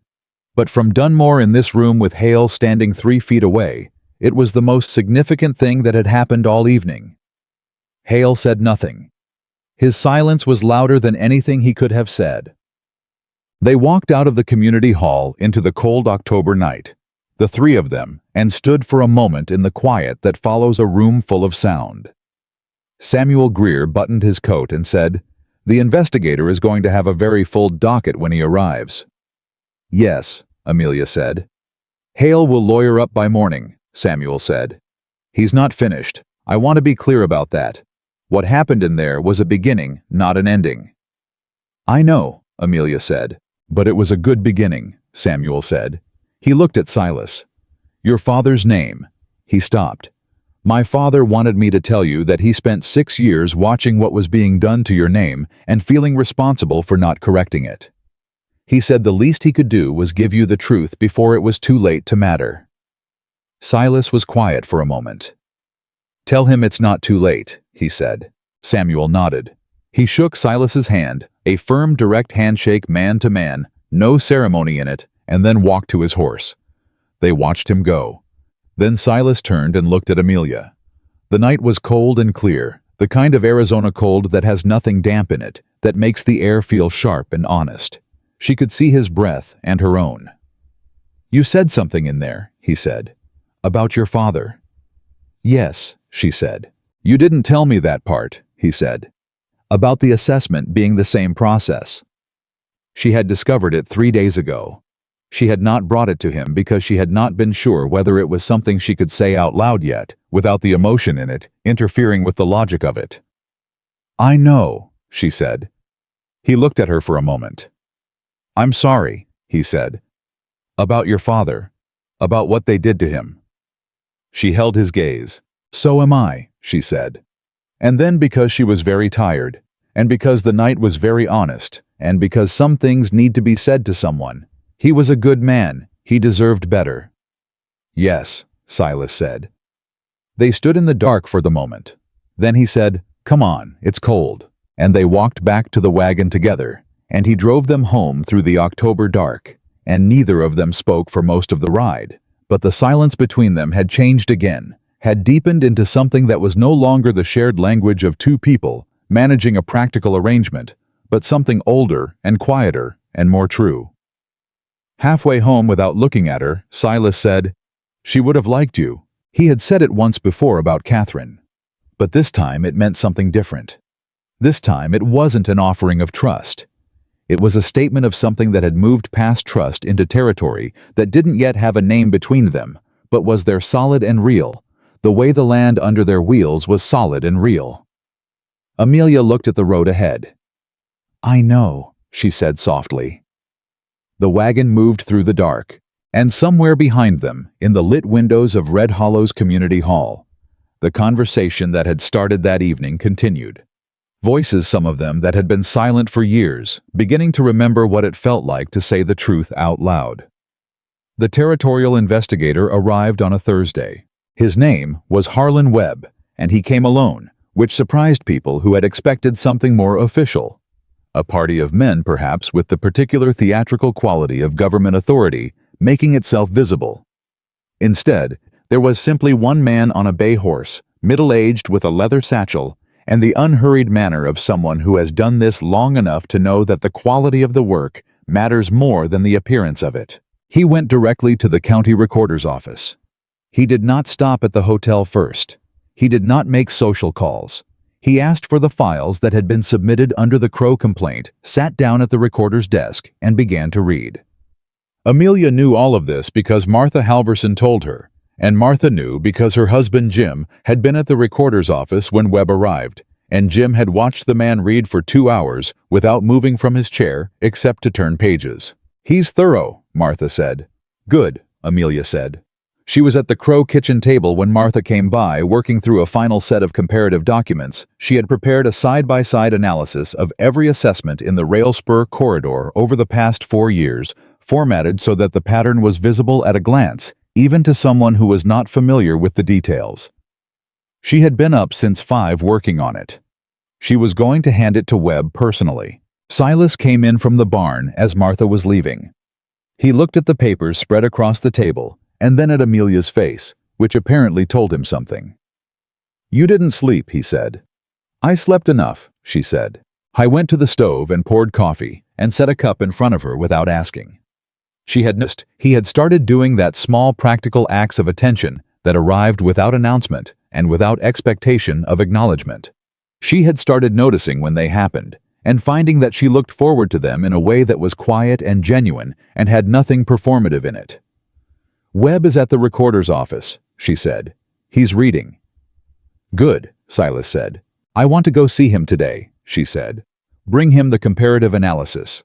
Samuel said an investigator's first 48 hours set the frame for everything that follows. Whatever he decides the story is. In those first 2 days tends to be what he proves out. I want to make sure our frame is in his hands before Hale's lawyers get to him. Hale's lawyers arrived yesterday, Silas said. He sat down across from her. 2 of them, from Phoenix. Jim Halverson saw them checking into the hotel. Amelia set her pen down. 2 lawyers from Phoenix, she said. Yes. She thought about that for a moment. Phoenix lawyers cost money. Real money. The kind of money that a man spends when he believes the stakes justify the expense, which meant Hale was taking this seriously in a way that went beyond the performance of confidence he had maintained at the community meeting. "He's scared," she said. "Scared men do more damage than confident ones," Silas said. She looked at him. "When did you get wise?" Something moved at the corner of his mouth.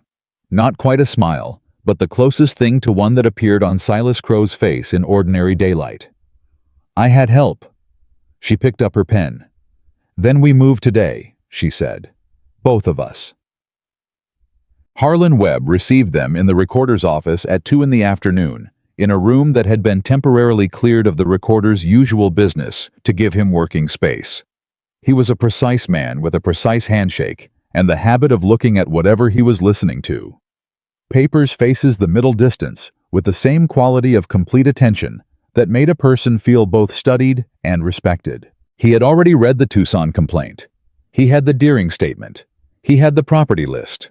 What he did not yet have was Amelia's comparative analysis, which she set on the desk in front of him and walked him through in 12 minutes, pointing to the figures without embellishment, letting the pattern speak.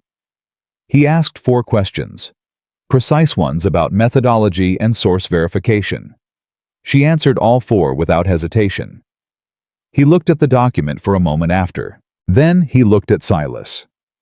"Mr. Crowe," he said. "The bank loan agreement that's included in this complaint. The adjustable terms on page 4. Were those terms explained to you at the time of signing?" "No," Silas said. "I was told the rate was fixed." "In those words?" "In those words," Silas said. "By the loan officer. Victor Hale was present." Webb made a note. "The assessment irregularities," Webb said. "I've identified 9 properties so far that show the same pattern your wife documented. Yours is the most extreme case, but it's not the only one."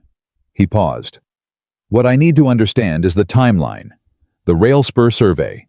When did that become known in this valley?" "The survey was conducted in the spring of '83, Amelia said. "The first targeted assessment increase on the Crowe property was in the summer of '83, 4 months later." Webb looked at her. "You have documentation of the survey date," he said. She placed a single sheet on the desk. "The Territorial Commission survey record, dated April 1883, which she had obtained through the Benson County Recorder after 3 letters and a personal visit. Webb picked it up. Read it. Set it down. "Mrs. Crowe," he said with the particular flatness of a man who is being very careful not to show what he's thinking. "How long did it take you to assemble all of this?" "6 weeks, she said. A pause. "6 weeks, he repeated. "I had motivation," she said. He looked at her for a moment. Then briefly the flatness in his expression shifted into something that was either respect or its immediate neighbor. "I'll need all of this formally submitted," he said. "And I'll need your witnesses available for formal statements within the next 5 days." "They're ready," she said. Victor Hale made his move the next morning. It came in the form of a legal filing his Phoenix lawyers had worked through the night, apparently submitted to the territorial court, claiming that the Crowe complaint was retaliatory in nature, filed by a party with a demonstrated pattern of antagonistic behavior toward established community institutions, and seeking an injunction that would halt the investigation pending a preliminary review. Samuel Greer brought the news to the Crowe property at 7 in the morning, riding fast with the document in his hand and the expression of a man who is not surprised but is angry. "He's trying to stop the investigation before it can produce findings," Samuel said. He spread the document on the kitchen table. "This injunction, if it's granted, freezes everything. No formal statements, no official assessment review, no action on the loan agreement. Everything goes into legal suspension while the court decides whether the complaint itself was properly filed." "Can he get it granted?" Silas asked. "His lawyers are good," Samuel said honestly. "And territorial courts are sometimes susceptible to arguments about community stability and proper process. If he can make this look like an outsider complaint filed by a troubled party rather than a legitimate fraud investigation, then he buries it," Amelia said. "He delays it," Samuel said.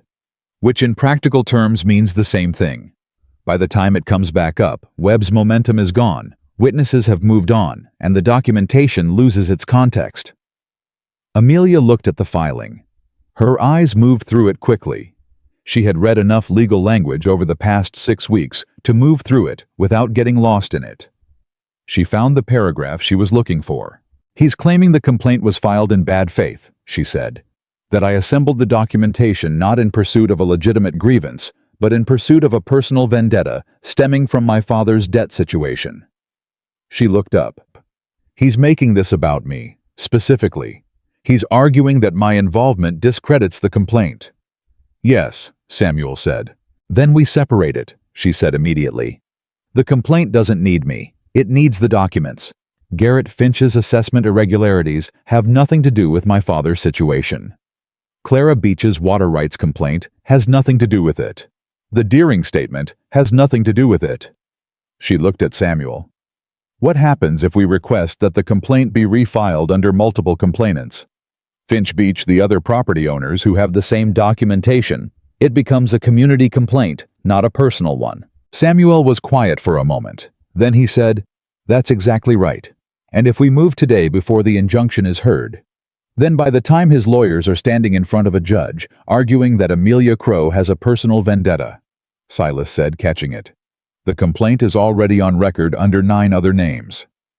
Samuel looked at him with mild surprise. "Yes, precisely." "Then do it," Silas said. He looked at Amelia. "Can you get to Finch and Beach this morning?" "Give me 2 hours," she said. She was already reaching for her coat. She got to 7 of them in 4 hours. Garrett Finch signed without hesitation. He had been waiting. She thought for exactly this kind of specific ask. Clara Beach signed with a composure that had nothing trembling in it. 2 of the other landowners who had spoken at the meeting signed. 3 more who had not spoken at the meeting but had come to find her afterward in the days since signed with the particular relief of people who have been carrying something they want to put down in a place where it will be used. She was back at the recorder's office by noon with 7 signatures. Samuel filed the amended complaint at 12:15. The injunction hearing was at 2. She sat in the back of the courtroom with Silas beside her and watched Samuel Greer dismantle Hale's lawyer's argument with the methodical patience of a man who has known from the beginning exactly where the weak point was and has simply been waiting for the right moment to apply pressure to it. The injunction was denied. When the judge read the ruling, Victor Hale was sitting in the front of the courtroom with his two Phoenix lawyers and the composed stillness of a man who has maintained his surface through situations that would break most people. He did not react visibly. He did not look at Silas. He did not look at Amelia. But his hands resting on the table in front of him closed and then very slowly opened again. Thomas Greer, seated beside him, finally let the careful smile drop. Just for a moment. Just long enough for it to be real. The formal investigation took 11 days. Webb was efficient and thorough in equal measure, and he operated with the particular quality of someone who has decided what the truth is and is now building an unassailable record of it rather than still looking for it. He took statements. He examined records. He visited the properties. He interviewed the bank's loan officers, two of them separately, and whatever they said in those interviews, they each emerged looking considerably less certain than when they went in. On the 8th day, he called Silas in alone. Amelia waited outside the recorder's office for 2 hours. When Silas came out, his expression was controlled in the way it always was when something significant had happened that he was still absorbing. "What did he say?" she asked. "He found 11 properties with the same assessment pattern," Silas said. "Ours is one of 11. Total inflated assessment revenue diverted through the tax office to accounts connected to the Greer family over 4 years is," he gave me a number. He paused. "It's a large number." "How large?" he told her. She was quiet for a moment. "That's not ambitious fraud," she said. "That's systematic. That's years of planning." He also said, Silas stopped, started again. He said that the loan agreement terms were fraudulent, not just unclear. Fraudulent. The rate was never intended to be fixed. The document I signed had a clause on page 4 that superseded the verbal agreement, and the loan officer who explained the terms to me knew that and did not disclose it. His jaw was tight. He said that in his assessment, that's a criminal matter, not a civil one. Amelia looked at him steadily. "Silas," she said. "Yes." "You're going to be all right," she said. He looked at her. "The land is going to be all right," she said. "All of it. Everything they tried to take, it's going to be all right." He held her gaze for a long moment. "I know," he said. And the way he said it, not with relief exactly, but with the quality of a man who has been standing with his weight against a door for a very long time, and has just felt the pressure on the other side begin to give, was the truest thing she had heard from him yet. The findings came on a Friday. Webb submitted his report to the Territorial Authority in Tucson, and the findings were what the documentation had promised. They would be systematic assessment fraud, targeting a specific corridor of properties, undisclosed loan terms, constituting financial misrepresentation, and the use of community institutions, the bank, the tax office, the water board, as instruments of coordinated property acquisition. Victor Hale was served with a territorial indictment 3 days later.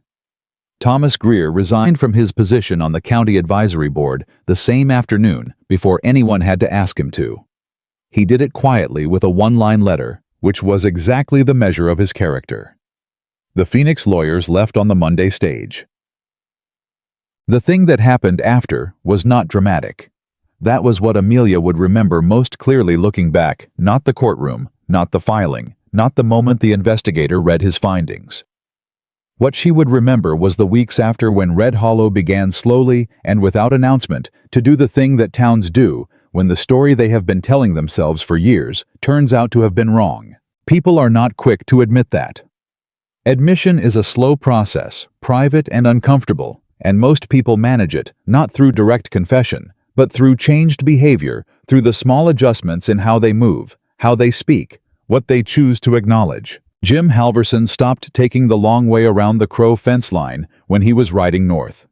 He started coming directly past, and sometimes he stopped, and he and Silas stood at the fence and talked about cattle and weather and water the way neighbors talk when they have decided to be neighbors. The pharmacist started keeping a standing order for the Crowe property.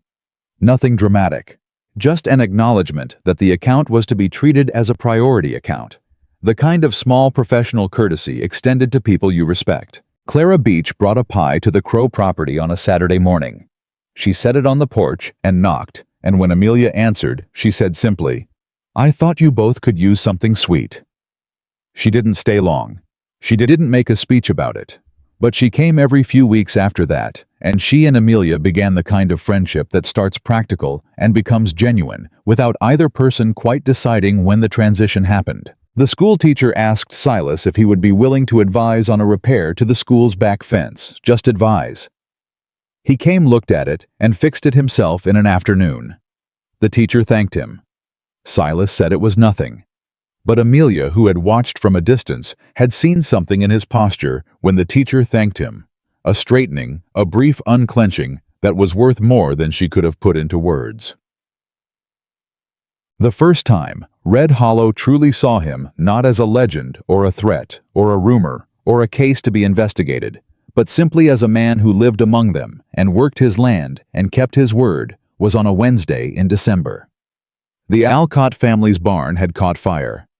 Not a catastrophic fire, it was contained quickly, but enough damage that the structure was compromised and would need significant work before the winter cold made an uninsulated barn a threat to the livestock. Silas heard about it from Jim Halverson at noon. By 2 o'clock, he was at the Alcott property with tools timber from his own supply, and no explanation except that he had heard and he had come. He worked until dark. He came back the next morning, and the morning after that. On the third morning, he arrived to find 4 other men already there. He stopped, looked at them. Roy Alcott said, "Figured you could use the help." There was a silence that lasted perhaps 3 seconds. Then Silas set his tools down and said, "The east wall needs to come down first." And that was all. They worked, together, all day. And for the first time in 6 years, Silas Crowe worked alongside his neighbors, not because of an emergency, or a legal circumstance, or someone's intervention, but simply because the moment had arrived, as moments sometimes do, when the distance between people collapses, not with a great event, but with the ordinary humble business of showing up and doing the work. Amelia was there. She had come with food enough for 5 men because she had somehow known, and she sat on the wagon and watched and felt something settle in her chest that was warm and permanent, and had the quality of something that had been traveling a long distance and had finally arrived.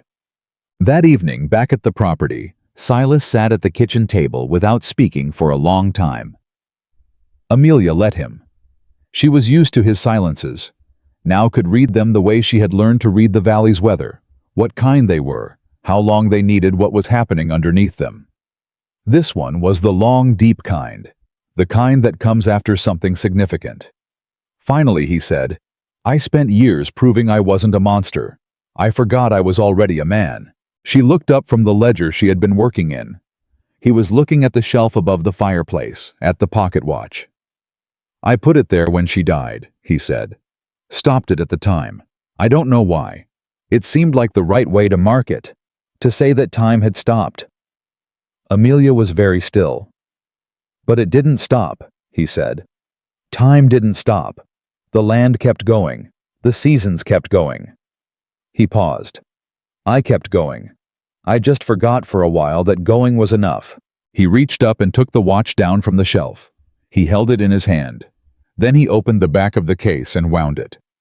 The sound in the kitchen was very small, the tiny, precise sound of a mechanism engaging of gears, finding their motion again. He set it on the table between them. It ticked. Amelia looked at it. Then she looked at him. "Catherine would have wanted you to go," she said. "Yes," he said. "She would have. She was practical that way."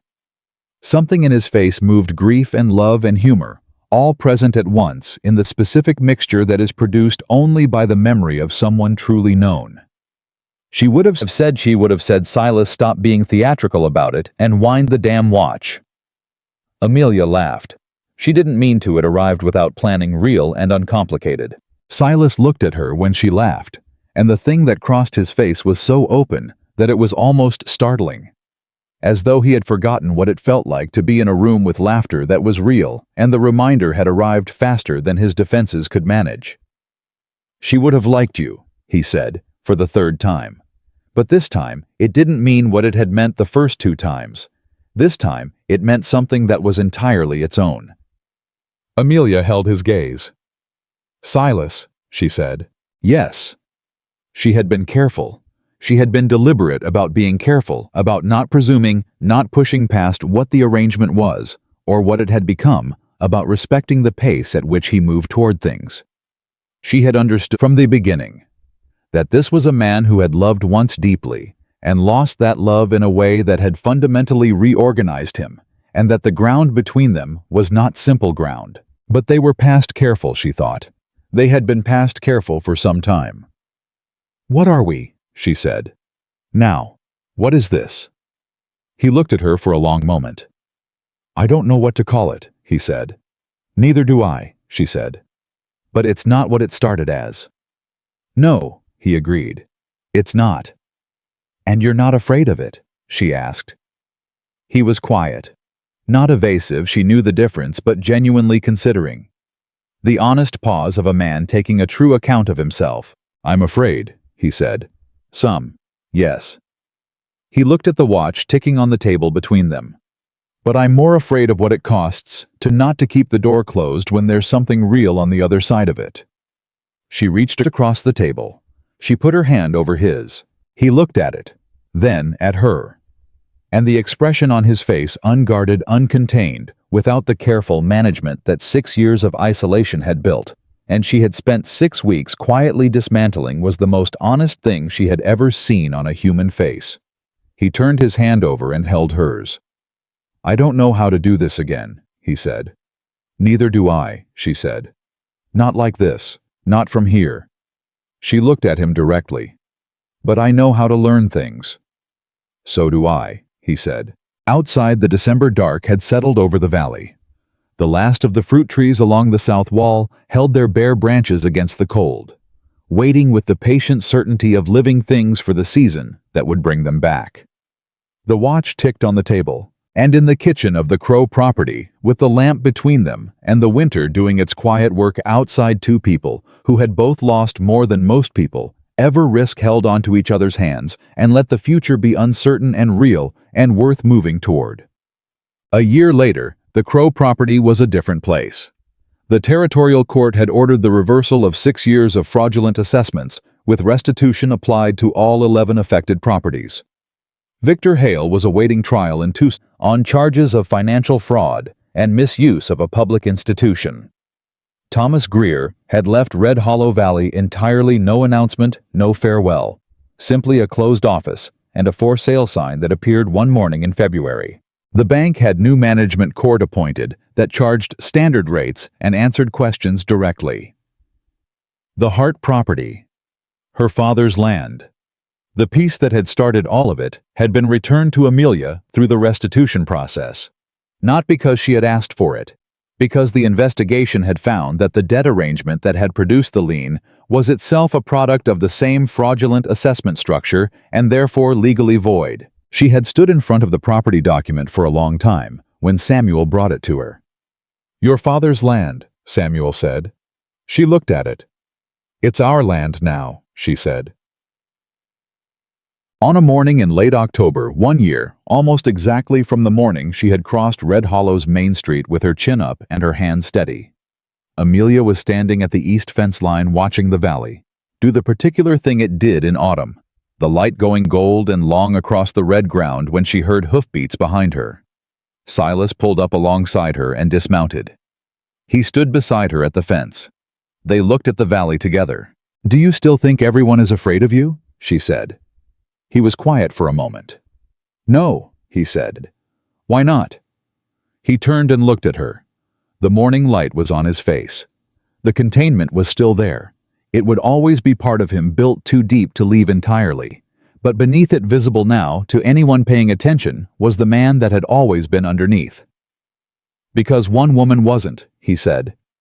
She looked at him. He reached out and tucked a strand of hair behind her ear.